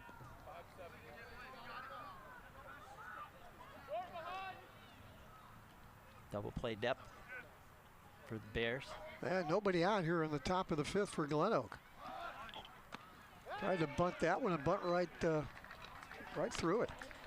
Joe, 0-2. You're right, and talking about bunting through it. Sometimes you have what we call the bunt and run, where you show the bunt so that the defense is moving to its coverage, and you steal both players to see if you don't get a base covered. So causing guys to move and handle the ball, not a bad idea in this case. Go and run yourself. Yep, off the runner at second, Mazik the runner at first. And that one is over the head of Alban. Command of that strike zone gets really important now because your defense wants that ground ball, and you want to make sure that you don't get yourself at 2-2 or 3-2 with this hitter. He's too good. GlenOak trying to put runs on the board for the third straight inning. And that is popped up right at home plate. Who's going to take it? Third baseman coming in makes the catch. Their third baseman, that's Hayden Dietz, that came in and made the catch, took charge. Yep, the infield fly rule was on, so automatically hit her out, and then you have the runners moving at their own. Got him on that breaking ball. Great command by Dietz to get in there and say it was his. Keep the pitcher out of the action. Yeah, Dietz in at third base, replacing Cole Baker. Dietz, a senior, can play second base or third base.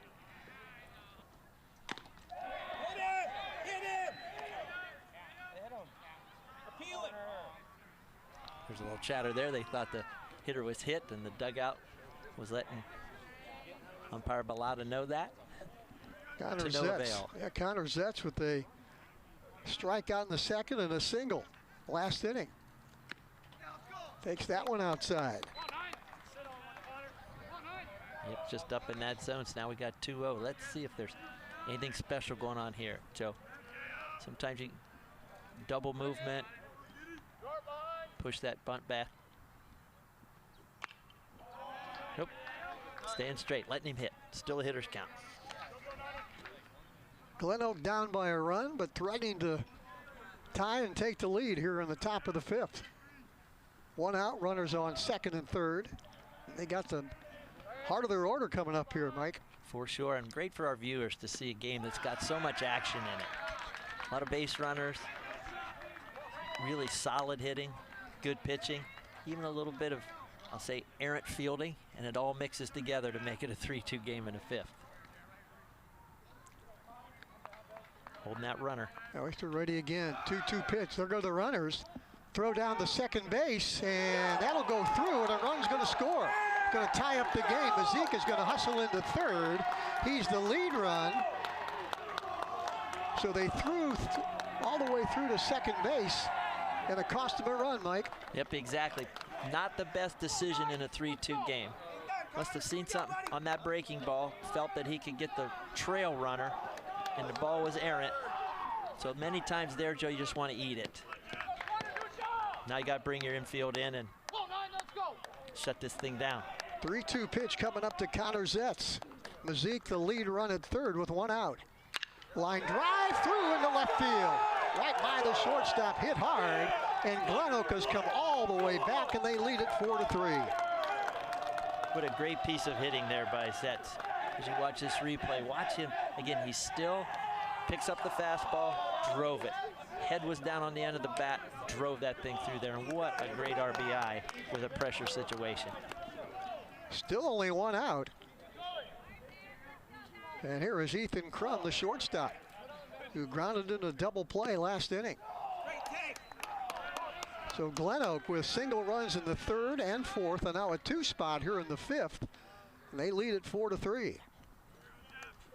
You're right, Joe. That game was 0-0 through the first two, and now a lot of activity. Ball's hit high and fairly deep to center field, but that is Kenyon Oaks out there. It's going to make the catch for the second out of the inning. Got under that one for out number 2. One more look on the Altman replay.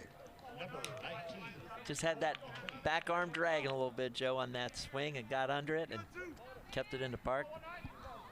Oaks did a nice job fielding it. Boy, pitcher can breathe a little bit of relief there with 2 outs and runner on first, but who knows?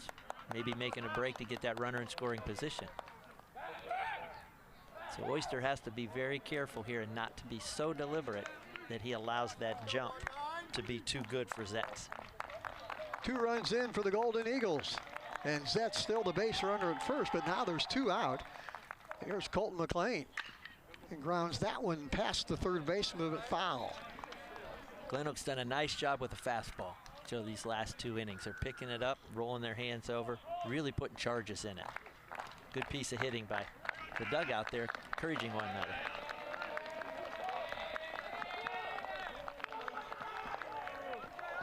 Oyster checking on the base runner, Zetz. He's going to throw over. Might want to try and run him here and get into scoring position. They already had the lead. They'd love to add one more on here in the 5th. Boy, Joe, and that's exactly what Oyster was thinking. I'm not picking him off. I'm just letting him know. I know he's over there, and I'm going to create my own rhythm. The pitcher's job is to create the rhythm. There he goes. Ball in the dirt. They're going to throw through, and not in time. Stolen base for Zetz. He moves into scoring position. Going to watch that one again. It's a nice jump. Then you see the exchange. Nice exchange back there by Keller. Just a little high. I'd say Zetz's speed was great the second half of that stolen base path. Plain waiting on the 1-1 pitch. Takes that one for a called strike. GlenOak got done what they wanted, Joe, to get that runner in scoring position with 2 outs here. Got to give GlenOak trouble. They're shut out last night 4-0. They fall behind today, and they battle back now to take the lead on the road.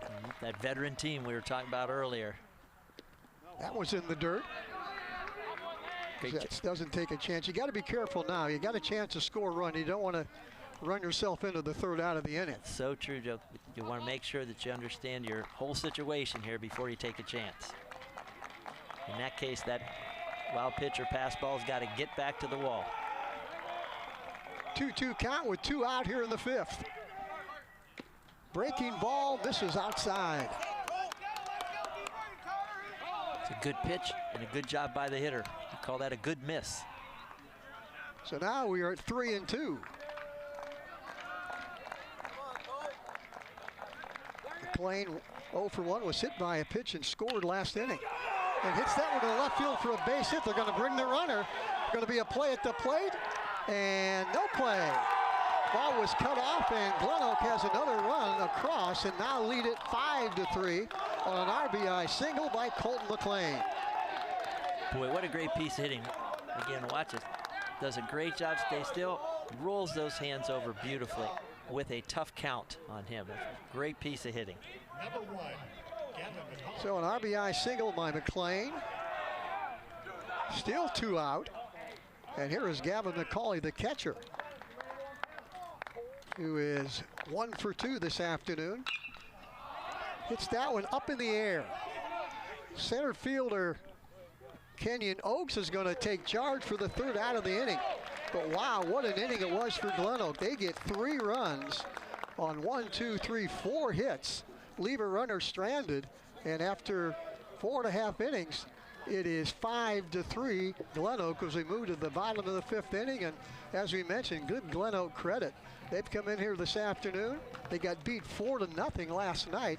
And now you're on the road against what some people think is the best team in Stark County. Jackson loaded with good pitching, and now you lead at 5-3. Would you think about that? It's exactly right. They get shut out last night, and they're looking at field today to come back against an Ohio State recruit who throws that thing beautifully. They get down early, to your point, but then just kept battling back. Took advantage of the pitching change, a couple of errors, started to feel better about themselves, and then that inning was a perfect picture of just battling.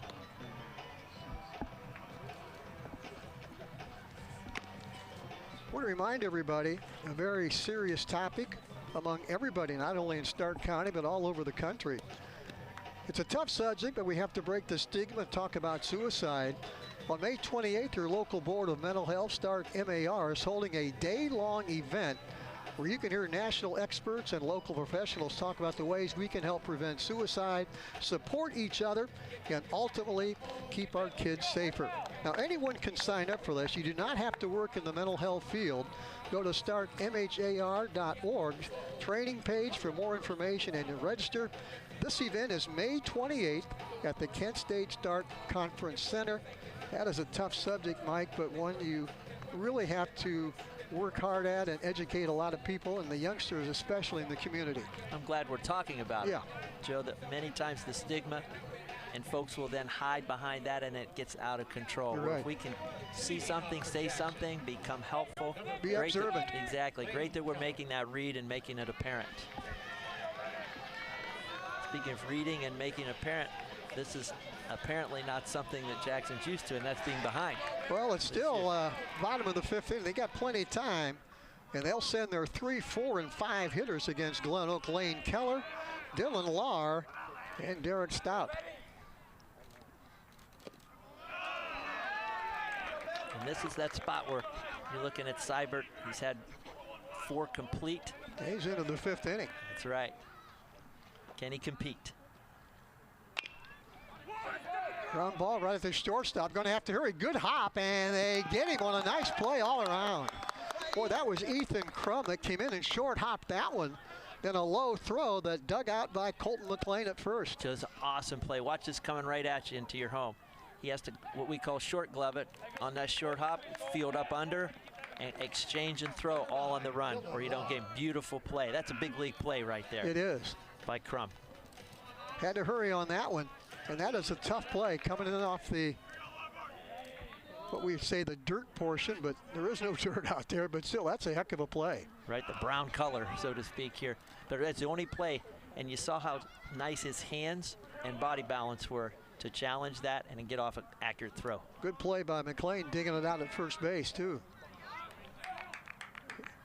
There's Dylan Lahr. Singled his last time up, got as far as second base. He's 1 for 2 this afternoon.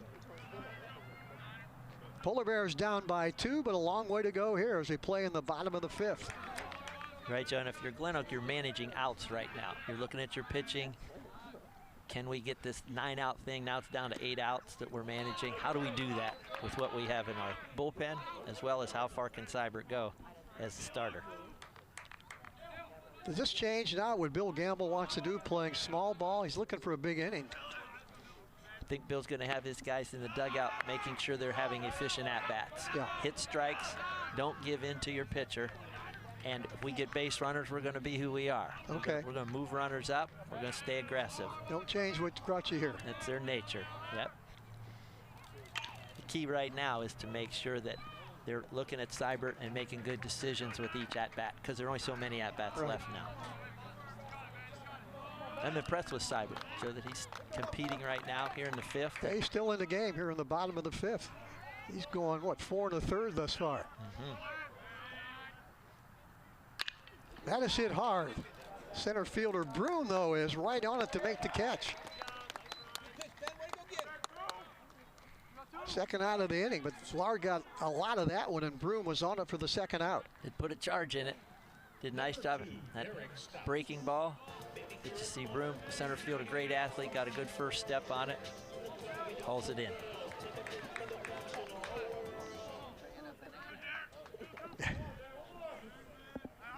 Yeah, those guys that have personality, Joe, it's a good point. They catch the ball and they just look good. Boy, hit hard, but right at the third baseman. And up the line, the first baseman's going to have to go and get it. Tags out, stop for the 3rd out of the inning. But back-to-back balls by the Polar Bears that were hit hard, but they come up empty here in the 5th inning. 5 full innings here in Jackson. It's GlenOak 5 and the Polar Bears 3. Treat your family to the best in dining pleasure at Chibo's Restaurant in Waynesburg. The very best in homemade pasta, rigatoni, and spaghetti will delight your appetite. And the homemade rolls and bread are menu favorites. Visit Chibo's once and you'll become a regular. Other popular items like chicken, ham, and veal parmesan highlight our menu. Take the short drive to great food at Chibo's in Waynesburg. At Wayne Door, we are your trusted partner in helping you build your dream home with quality technicians who pay attention to every detail so you won't have to pay costly future repairs.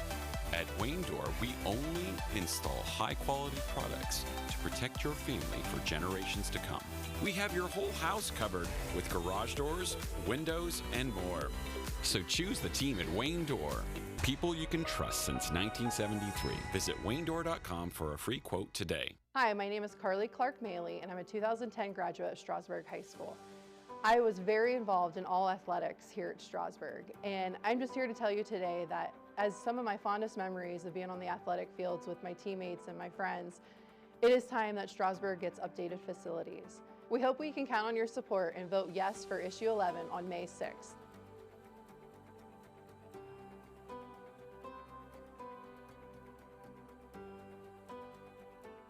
Unleash the champion in you at T-County Boxing Academy. From beginners to seasoned pros, our classes are tailored for every age and skill level. Get ready to jab, hook, and cross your way to greatness with our expert trainers. Join a community where everyone is welcome to embrace the power within.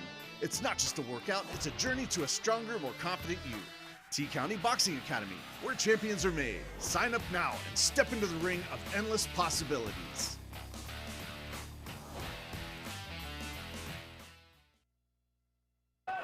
Joe Dunn, Mike Galena back at Jackson High School. We have 5 full innings in the books. It's been a good one here in Federal League Baseball.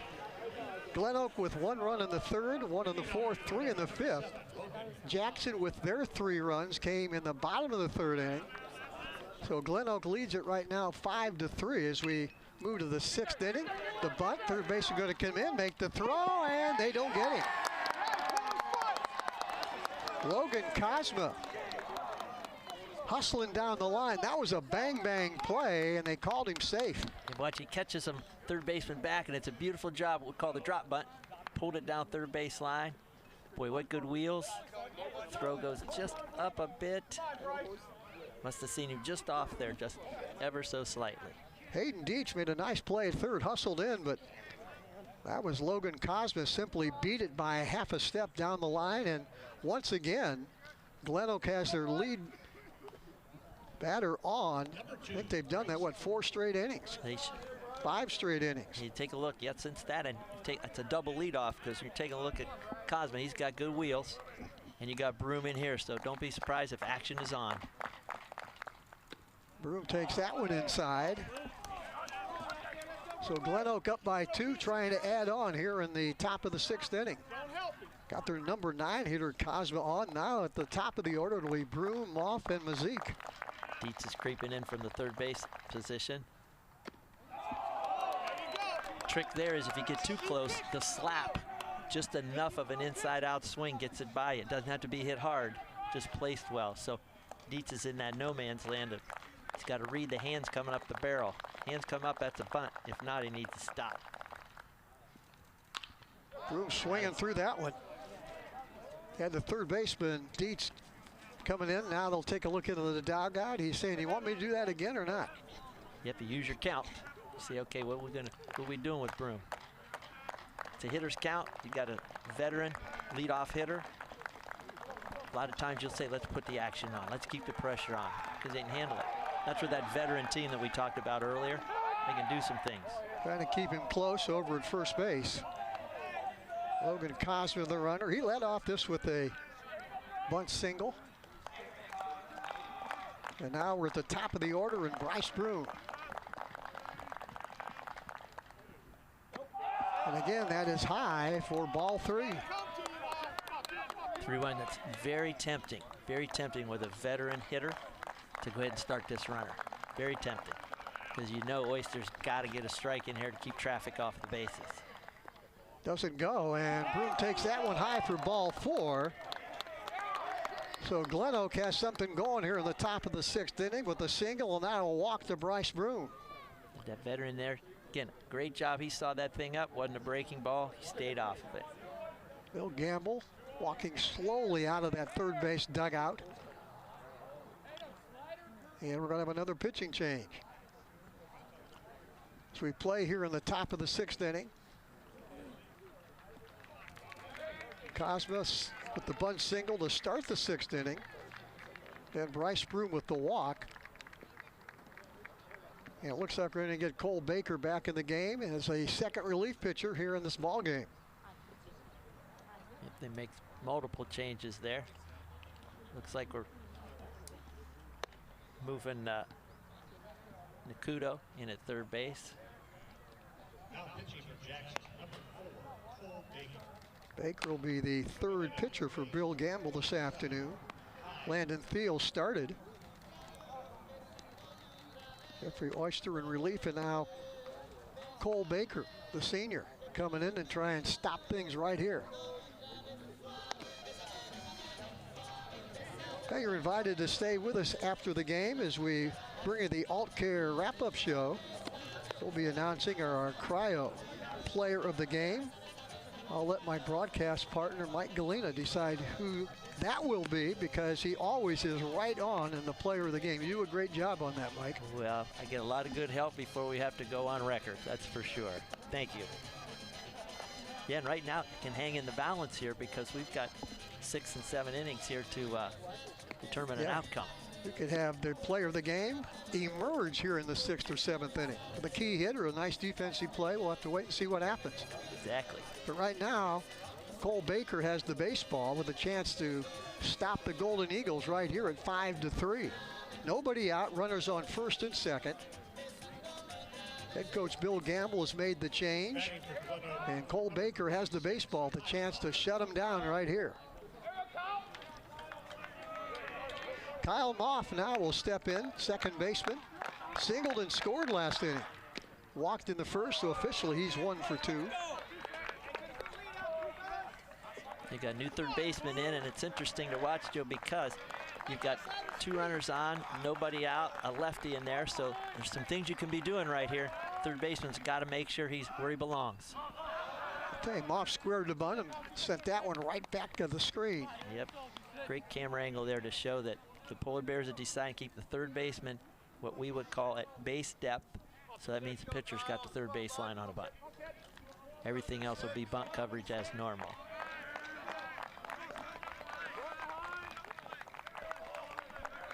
So if Moff can get it down this way, it's going to work. Takes that one over his head. Nia Nakudo is the third baseman out of the junior, number 27, third baseman that Bill Gamble has used. Baker, Dietz, and now Nakudo. Breaking ball, that's hit hard in the gap. That's going to get down for a base hit. 1 run's going to score. They're going to hold the runners right there. Ball goes through, goes all the way to the backstop, and now the runners move up to second and third. Still nobody out. And GlenOak has added again, and they lead it 6-3. What's that inside-out swing with the lefty? It's just a beautiful job. Stays on that breaking ball, came into the heart of it, just rode it right outside, inside out. Great piece of hitting, and boy, GlenOak continues to keep the pressure on that veteran hitting approach. And then the throw gets through to allow the base runners to move up. Broom moves up to third. Mothu singled, now goes all the way to second base, and now we got a fly ball deep into center field. Going back is Kenyon Oaks. He's going to make the catch, but here comes Broom, and he will stand up, scoring GlenOak's 7th run of the game. 7-3 Golden Eagles. Zeke did a nice job in that 3-hole hitter. Watching, he stays really comfortable and just drives through that breaking ball. And, you know, just a flick, and he got that thing out there deep left center field. The RBI was the key, produced a run. Here's Mason Olbon. Another run still at third base if they can get him in. And he swings through that one for strike 1. So one of the keys for GlenOak today, we talked about in the pregame, when you get runners on base against this good pitching stack for Jackson, you have to take advantage, and they have. Boy, they sure have, Joe, and you mentioned that very early. When you're having pitching and defense be the great stuff that you have, you got to make things count. And boy, they have, particularly these last 3 innings. Yep. 4 innings, I should say, they've scored in a row. Crooked numbers in the 5th and the 6th so far. And they're going to call a balk, I think, on Cole Baker. Going to force another run in. That's Kyle Moff, who comes in from third, and it's now 8-3 GlenOak. See anything here, Mike? We'll take a peek. So he's got to come set. The only thing I can see there is that he did not set his hands. But again, nothing apparently. Whatever it was, the umpires picked it up immediately.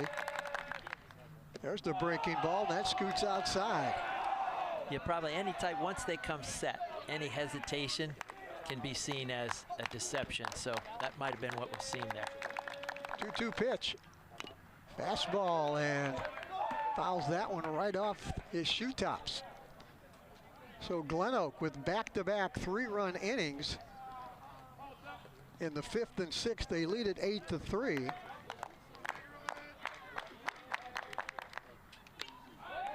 Breaking ball is fouled back over the screen. Yeah, Baker's working real hard with that, we'll call it that slurve, that little bit of a slider curve. It's not a biting slider, but he's making it dance like a curveball. That is hit hard into left field for another base hit. Holbaugh now is 2 for 4 this afternoon. He becomes the base runner at first. They're just timing this up. Is that fastball? That was BP look there. So it just sat and went, sat and went. So there's a comfortable hitting posture by the Golden Eagles right now. That's that momentum you're talking about. 3rd hit of the inning for the Golden Eagles. You throw a walk in there and a sacrifice fly, and that's why they've got this big 8-3 lead. Yet they created traffic and swept that traffic home. Here's Connor Zetz. Takes that fastball outside. Jackson with 6 outs left to get back in this or win it. And they'll have their 6, 7, and 8 hitters coming up in the bottom of this frame. Tried to dance that breaking ball on the inside half. Great pitch there by Baker, where it starts out of the zone and you want to spin it just back in onto that inside corner. Good job there by Zetz to stay off. Boy, nice stop over there by Lahr as Baker trying to keep Holbaugh close. You're getting that hitter's count, so if you want to get something going, this is a good spot to do it. Boy, good swing there, but a better pitch by Baker. We're all leaving at 2-2. You're right, Joe. Great summary there. He challenged him. Great pitch. And a great swing. Couldn't catch up. Breaking ball to dirt. Well, you'll have the runner moving. Now, Baker may just throw over there to see if he's leaving too early. Otherwise, it's got to be to home, and then you take off. Ground ball, and that'll go through. Another base hit for the Golden Eagles as Zetz right now is 3 for 4 this afternoon. He sure is. Take a look at, again, nice still swing. What I like there was compact. He took his hands to the baseball and just rolled him over. And took that fastball and just put it where it was pitched. Now here comes Ethan Crum, the Golden Eagles shortstop. Golden Eagles lead by 5 and threatening to add on here with still only 1 out. That one hits the corner for a called strike. And you know, Joe, the funny phrase about hitting is contagious. We've seen a little of that today where they've bunched their hits. Yep. And the funny phrase, if you bunch them, you usually beat them. And that's happened so far. Breaking ball is hit in the air, but foul over that GlenOak dugout. They're going to take it, though, and make the catch. Boy, I misread that one. I thought that was going to fly over the dugout. Instead, Dylan Lahr went over and made the catch right at the fence there on that first base line. 2nd out of the inning.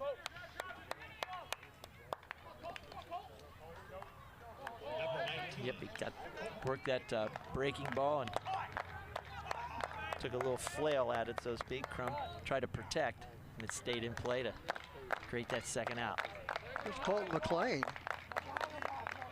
He is 1 for 2 this afternoon, hit by a pitch and scored in the 4th.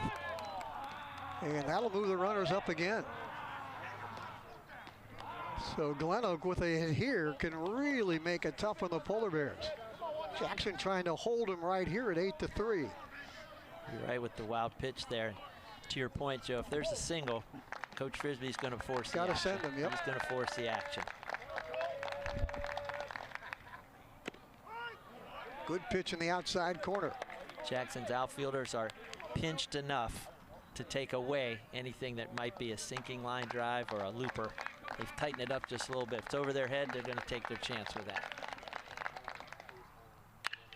Ball hit into right center. That's going to get down for a hit. And GlenOak's going to put 2 more runs on the plate, and they now lead it 10-3. 2 RBI single by Colton McLean. And right now, the Golden Eagles have batted around as McCauley will come to the plate with 2 out here in the 6th.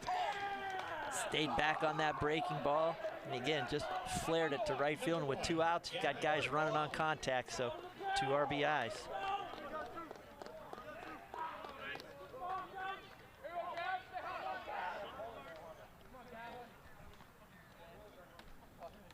Five runs across here for GlenOak. Here's Gavin McCauley, the catcher.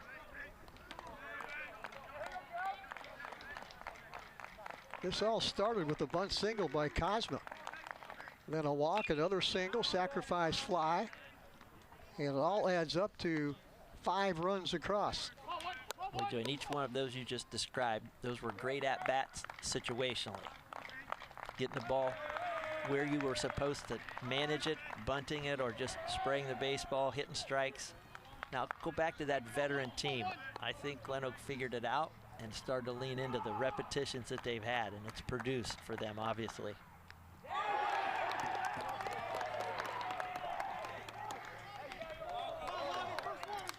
Well, when things go bad, they go bad. McCauley gets hit by a pitch.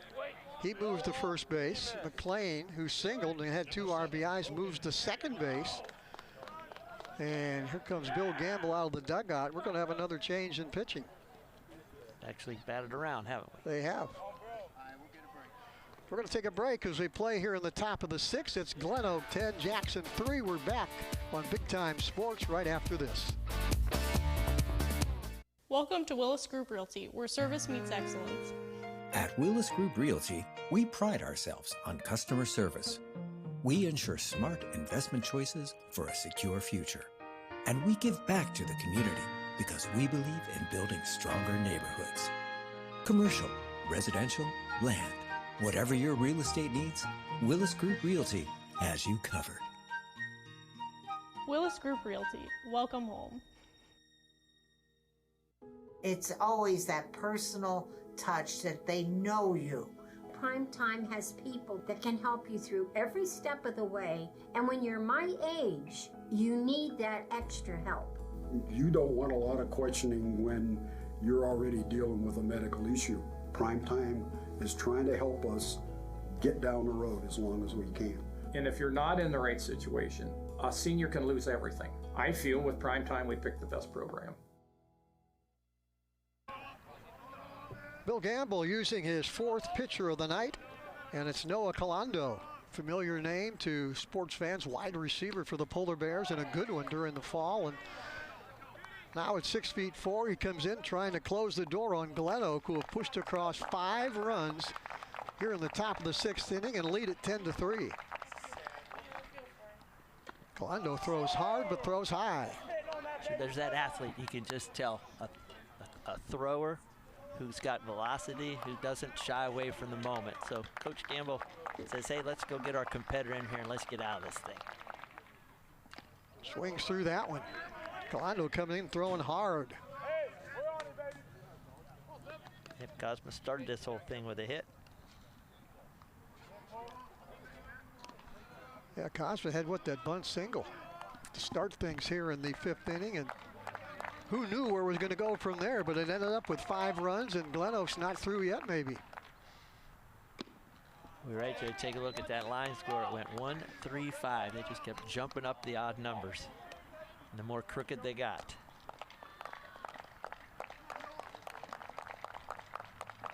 Calando ready again on a 3-1 pitch. And we're loaded up again on a walk to Cosma.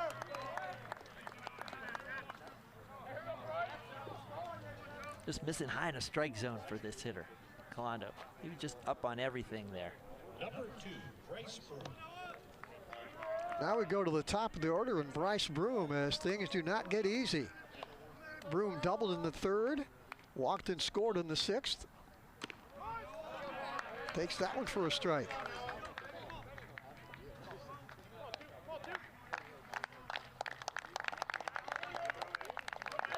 Bryce Broom, one of the better athletes in the Federal League. We saw him, as we mentioned earlier, in basketball, and now the center fielder and leadoff man for a good Golden Eagles baseball team. When you think about the number of, say, special players, Joe, that we've seen over the Motice here, great basketball player, good center fielder. Broom, great basketball player, good center fielder. Takes that one in the dirt. Nice pickup back there by Keller. Yeah, Motice now playing in the Mid-American Conference for Bowling Green. Carter Motice, the last of the Motices, but that was a good group, I'm telling you. They come through Jackson. Ball doesn't get very far, not enough for McLean to come in and score. And McLean saw it a little too much right at him. Good decision. If he takes another step, he's in that no man's land area, and that would have been the third out of the inning. Yeah, speaking of Motice, just what a great family. Oh, unbelievable. Here in Jackson. Yeah. So many wonderful athletes, but great kids. Ground ball, high hop, and that will scoot through. Nice diving stop by the second baseman, which will prevent one more run from coming in, but GlenOak scores again. They lead at 11-3 on a bouncing ball that the second baseman, Keller, dove and stopped. Prevented maybe another run. Yep, nice job by Leatherberry there making. That's Leatherberry out at second now, yep. Yep, making that big backhand and saving a run. Everything's important right now.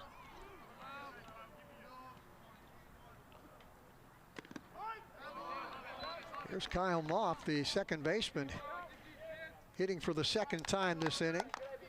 He singled and scored and had an RBI in his last at bat.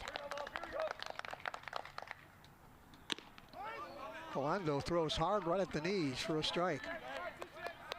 Better if he can get that thing down around the knees. That's better command of his strike zone. He can get back down there and do it again.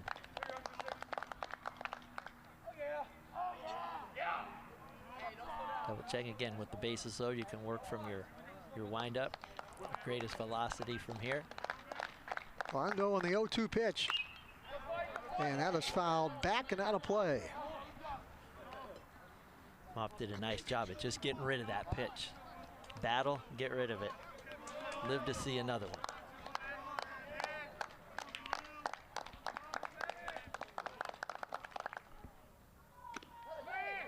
Moff takes that one outside.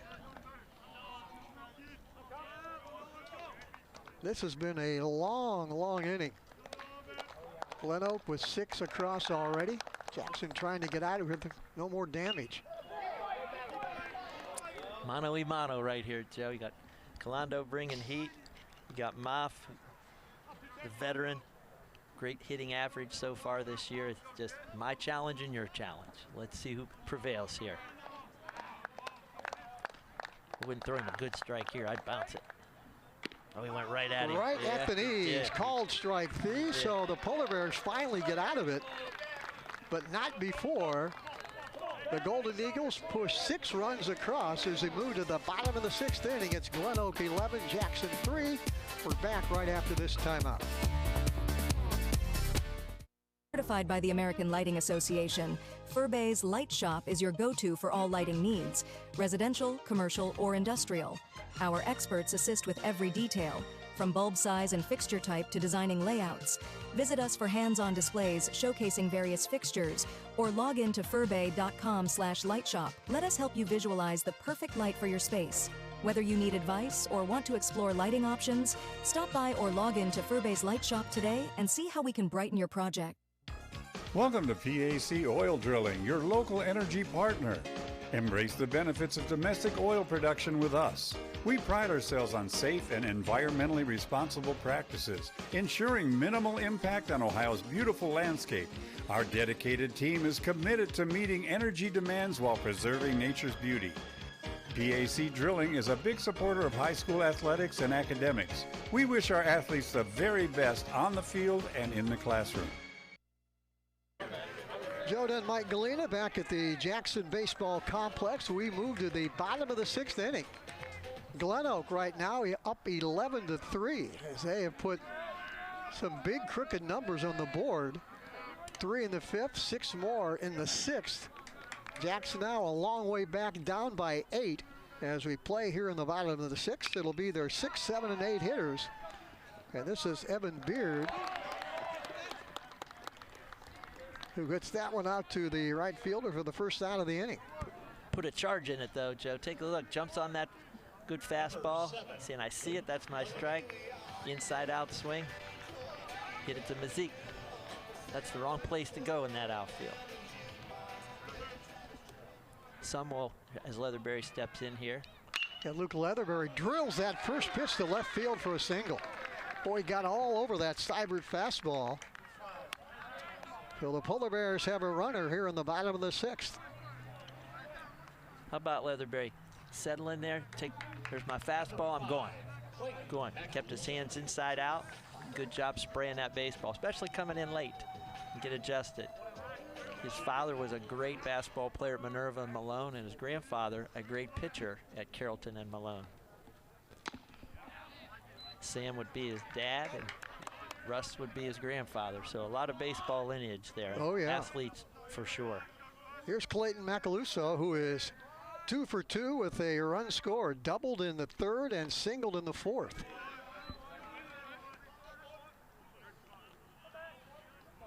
Luke Leatherberry, only a junior. He'll be key next year for sure.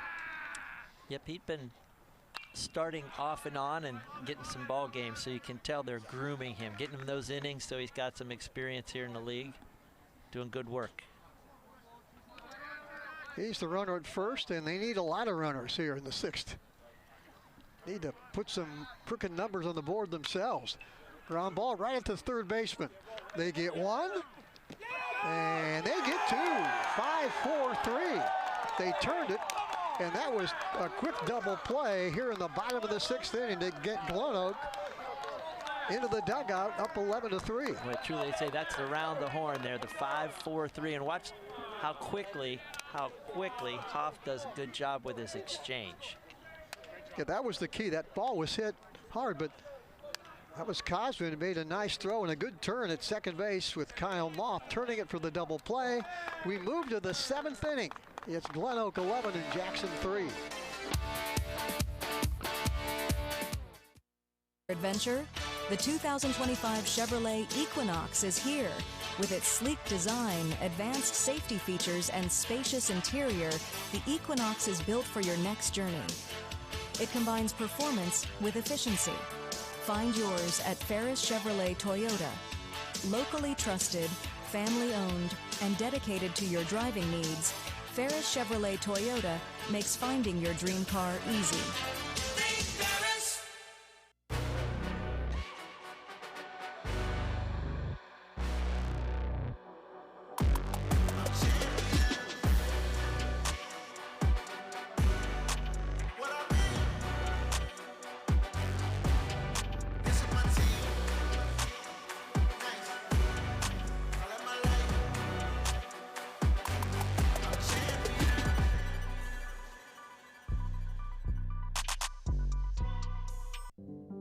Mr. Derek, can I talk to you for a second?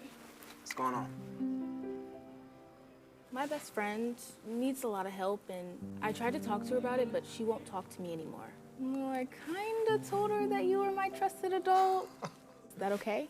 Absolutely. We all may need a little help. And it's even more important that we don't hesitate.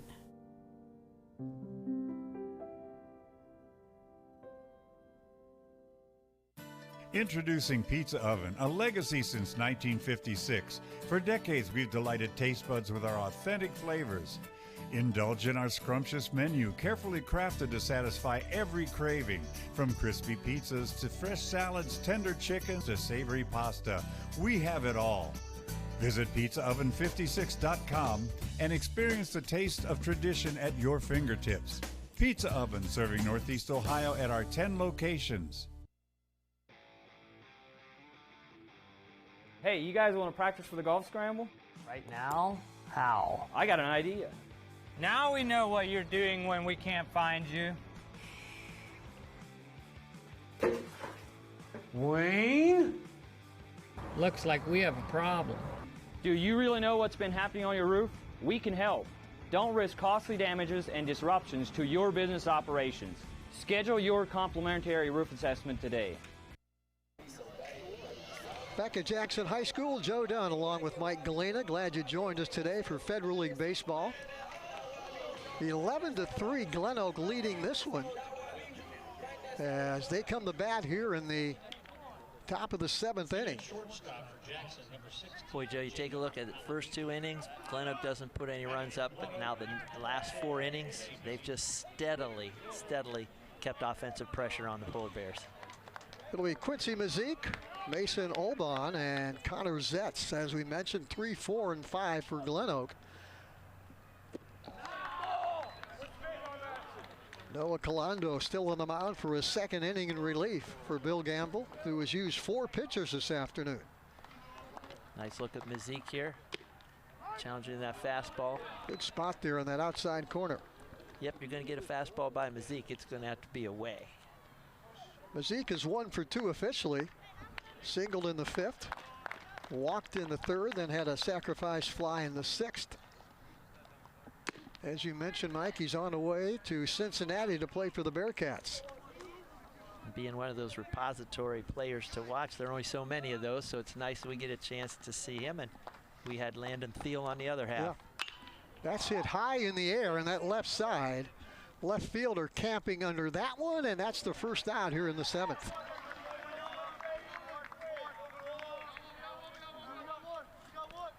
Did a nice job challenging him. See how Mazik is nice and calm there. And just worked that fastball in on his hands. Couldn't quite get the barrel to it. Popped him up. That's the first time since the 1st inning that GlenOak has failed to get their leadoff hitter on to start an inning. Boy, Joe, how about you and the guys in the truck pointing that out? When you think about getting your leadoff hitter on every inning, that's constant pressure on your defense. Pitchers have to, of course, throw more, work from the stretch. Lots of things going on, and that's just good pressure by the Golden Eagles. Mason Albon, what a pickup. Nice play by that 3rd baseman. Wow, that's one of the better plays we've seen today. He came in and short hopped that one, Mike, and threw on for the out. Boy, he doesn't get him without challenging that short hop, and again, throwing across the diamond. A great play there by Kudo, yeah. Yep. Boy, he had no other play. He had to come in and try and short hop that one, and he did a great job. Challenged it right away. At that working from under, we used to say, and he did. Right back at him again. And he'll throw on for the 3rd out of the, that didn't take long. So GlenOak goes 1, 2, 3 in the 7th. We move to the bottom of the 7th inning. And the Polar Bears need a huge rally. They're down by 8 runs at 11-3. But back to play, good plays by Naya Nakudo, who is in on a third baseman to play today for Bill Gamble. How about our fan cam, Mike? There's some of the fans that are out today. I just wonder, as I drive by this complex all the time, you see a ball game, you stop and want to watch a couple innings, don't you? For sure. Any type of a sports aficionado, you say, let's come in here and see who's playing. There's Pat Patton there. You see him by the pole to the lower right. He enjoys ball wherever he can find it. You see him all over Stark County. That's right. Great job, guys. And you see anybody that brings their own chair back there, that's usually a mom who's been doing this a long time. And then the blanket and the chair back, that's a professional mom. There you go. Yeah, it's cooled off a little bit since when I arrived earlier this afternoon, but once again, our thanks to New Image Auto Sales, our fan cam sponsor. Check in and check them out at their showroom. Some of the great automobiles they're selling. Glad to have them with us here on Big Time Sports. So the Polar Bears, Mike, to say the least, they need to get it rolling right here. For sure, you just get some base runners, create a little confidence, and at the same time, no one has to do too much. Just the old phrase is just be a good at-bat one at a time. And when you think about this, they're still looking at Cyber. So there shouldn't be he's still anything, in there. Exactly. There shouldn't be too much that they haven't seen. And to Cyber's credit, he's been gritty today. He may be a candidate for that player of the game. But you never know. That decision has yet to be made. Mike is thinking about it right now. I think I planted a seed in your head there a little bit. 100% you have. That team, the Bears, came in averaging almost 5 runs a game, and he has held them so far to 3 in a complete game. And he worked his way out of trouble. couple of jams. There's Noah Colando leading off here in the bottom of the 7th inning. First time we've seen him at home plate today. Hits that one hard to left field for a base hit. Line drive. So the Polar Bears start out the bottom of the 7th, a solid single by Noah Colando. Yeah, to your point, Joe, just get something started here. Colando does a nice job of staying back on this. And then just rolls it over.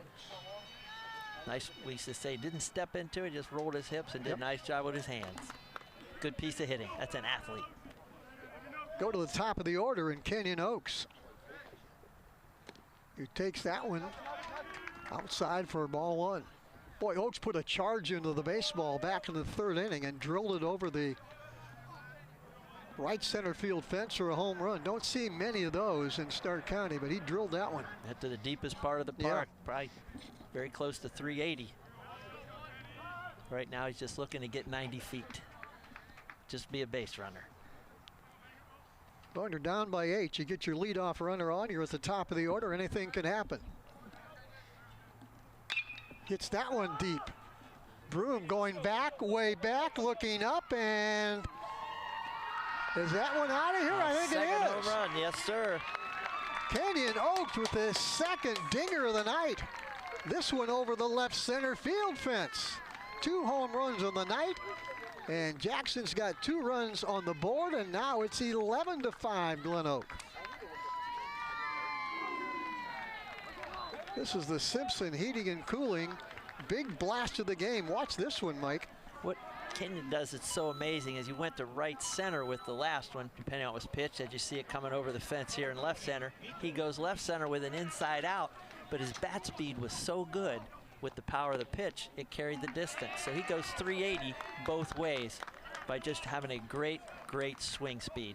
I was watching the center fielder Bryce Broom, who took off. From his body language, I thought he had a shot at it, but that ball just kept carrying and carrying, gets over the fence for a home run. And you're right about Bryce Broom. He's going to run something down if he can. So when you saw him making a charge at it, that ball was really ripped. That's a special day for Kenyon Oaks. Not too often did you get a home run, maybe in a year or half a year. He's got 2 in a game. You mentioned he's only a junior. Yes.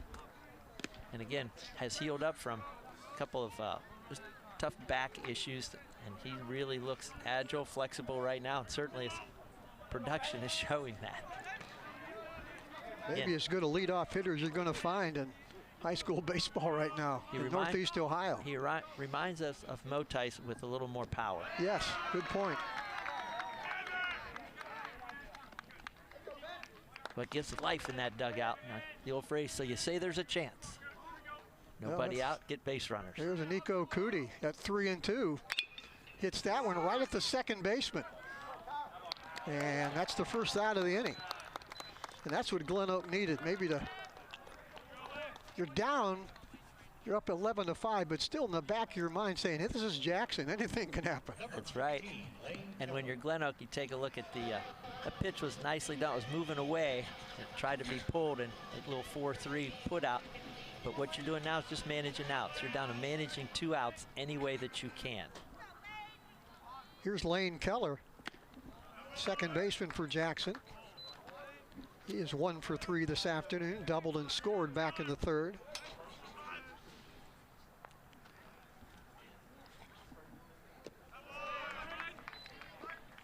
Seibert knows, especially in that 3rd inning when Jackson put 3 across the board, he was, I think, a couple pitches away from getting out of the ball game. That's a great look back observation. You're right on. You're thinking, can I extend? Can I even come back out here? And by golly, they trusted him. Yeah. And his teammates went 1-3-6 in terms of total runs in those middle innings. 2-1 pitches in the dirt. Maybe a little fatigue here. That the finish is just a little harder. Well, again, if you're Jackson, just keep adding base runners. See what happens. And Coach Frisbee's going to go as long as he can. It's his game here to win, unless it gets precarious.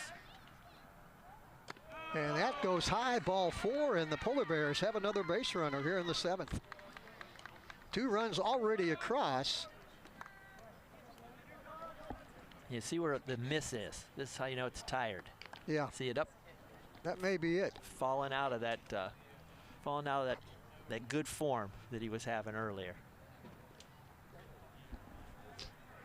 And that will be it. Nice handshake for Ben Seibert, who has gone 6 1/3 innings this afternoon and leaves with an 11-5 lead. We're going to take a break as GlenOak changes pitchers here in the bottom of the 7th. GlenOak 11, Jackson 5. We're back right after this.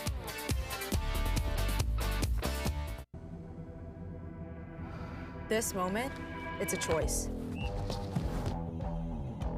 To find out what you're made of. To own what's in front of you, no matter what that might be. We showed up, we're here. This moment belongs to us right now.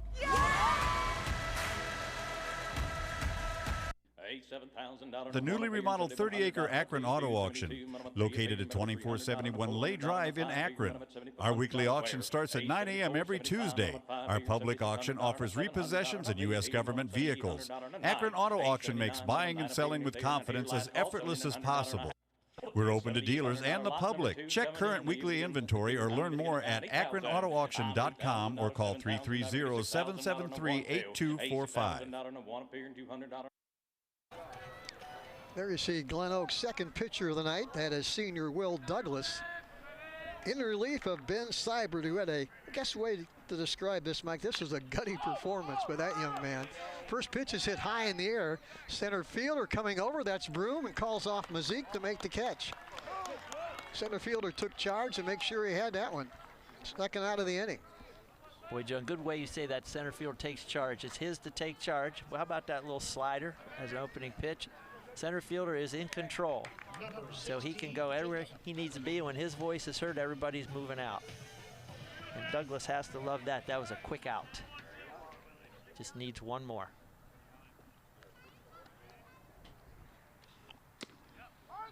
Takes that in the outside corner for a call strike. Love Douglas's demeanor on the mound. Small size, but you can see he's got such great form and fundamentals, and he finishes really well. That's hit hard to left field, and that is over the head of the left fielder, going all the way to the wall. Hustling into third as Keller turns the corner. He's going to score standing up, and it's now 11-6. Jackson on a double. I think that was Jake Alamanini. Yeah, take a look at that. That tried that little breaking ball, wasn't fooled, was able to turn and pull on it down the line beyond the left fielder. Zetz. How about that? Nice job there by Alamanini. So Jackson not going quietly here in the bottom of the 7th. They're battling back with 2 out now. And here's their designated hitter, Evan Beard. They brought some good bats off the bench, Mike, to really have some solid hits. I think you're a good point there. You take Leatherberry as an example, then you hop in here with, as you see that pitch finishing up. Alamanini was really on it. They hit that ball hard over the left fielder's head. He's the runner out at second. There's 2 out. What Jackson wants to do is keep battling and somehow get that tying run to the plate. That's hit hard, but foul.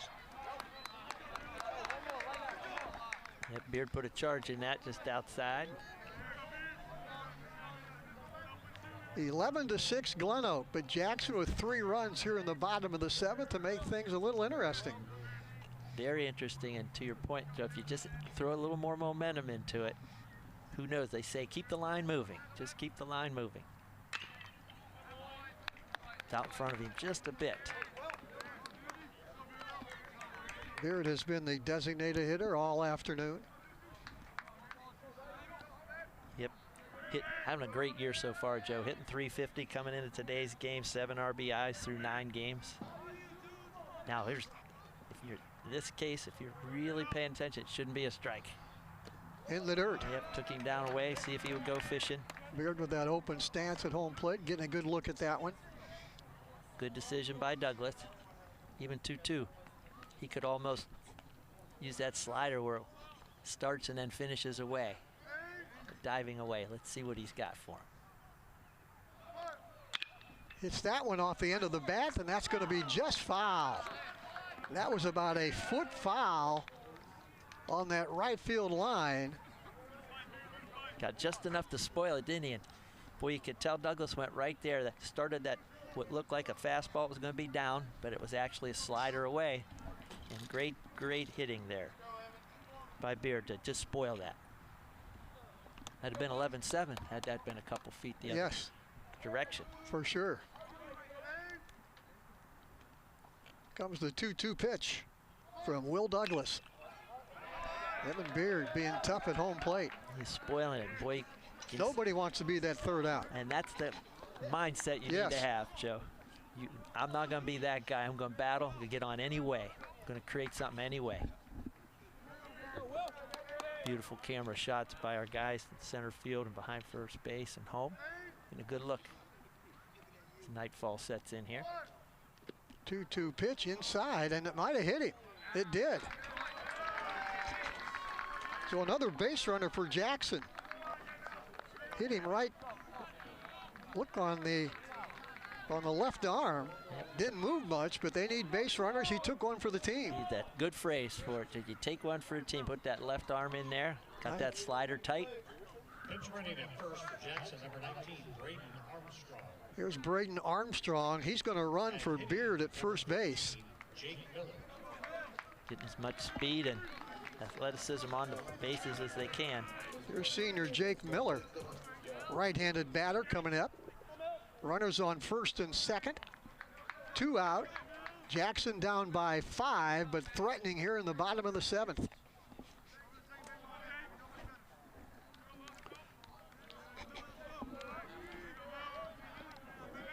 Yep, you want that ground ball if you're their infielder.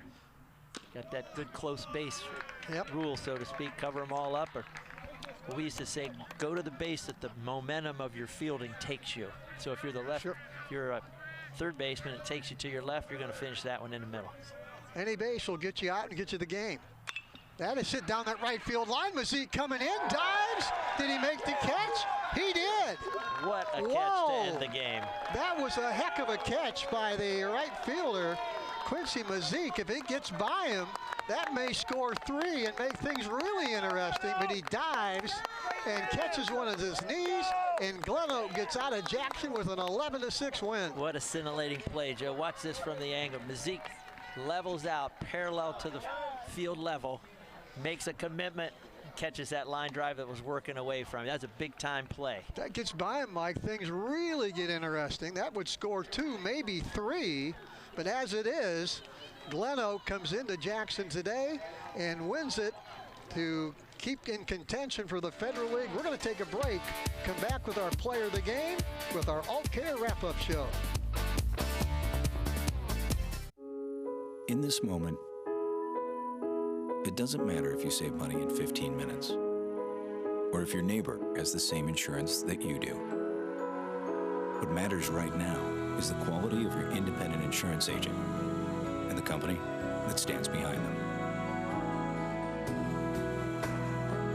Auto Owners Insurance. C.H. Fallison Associates in North Canton is your local independent auto owners insurance agency. Altman is here for you, in your community, because you matter.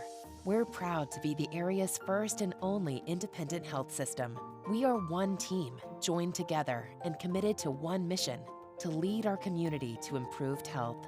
And we've always been here, dedicated to providing you with the very best in care, wellness, education, insurance, and more. For your community and for your family, Altman is always here for you. Not like your average high school. You start with something that you love. Just getting hands-on is way different from sitting in a classroom. Every day's different. You come across a problem, you have to tackle that problem, you have to figure out how to tackle the problem.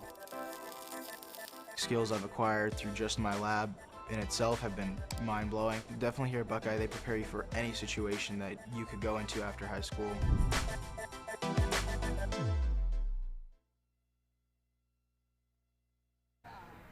Joe and Mike Galena back at the Jackson Baseball Complex as we welcome everyone to the AltCare wrap-up show. What a night it was. One of the better games we'll see in the spring. Beautiful day. And GlenOak comes into Jackson and wins it 11-6. Boy, Joe, you're right on so many levels.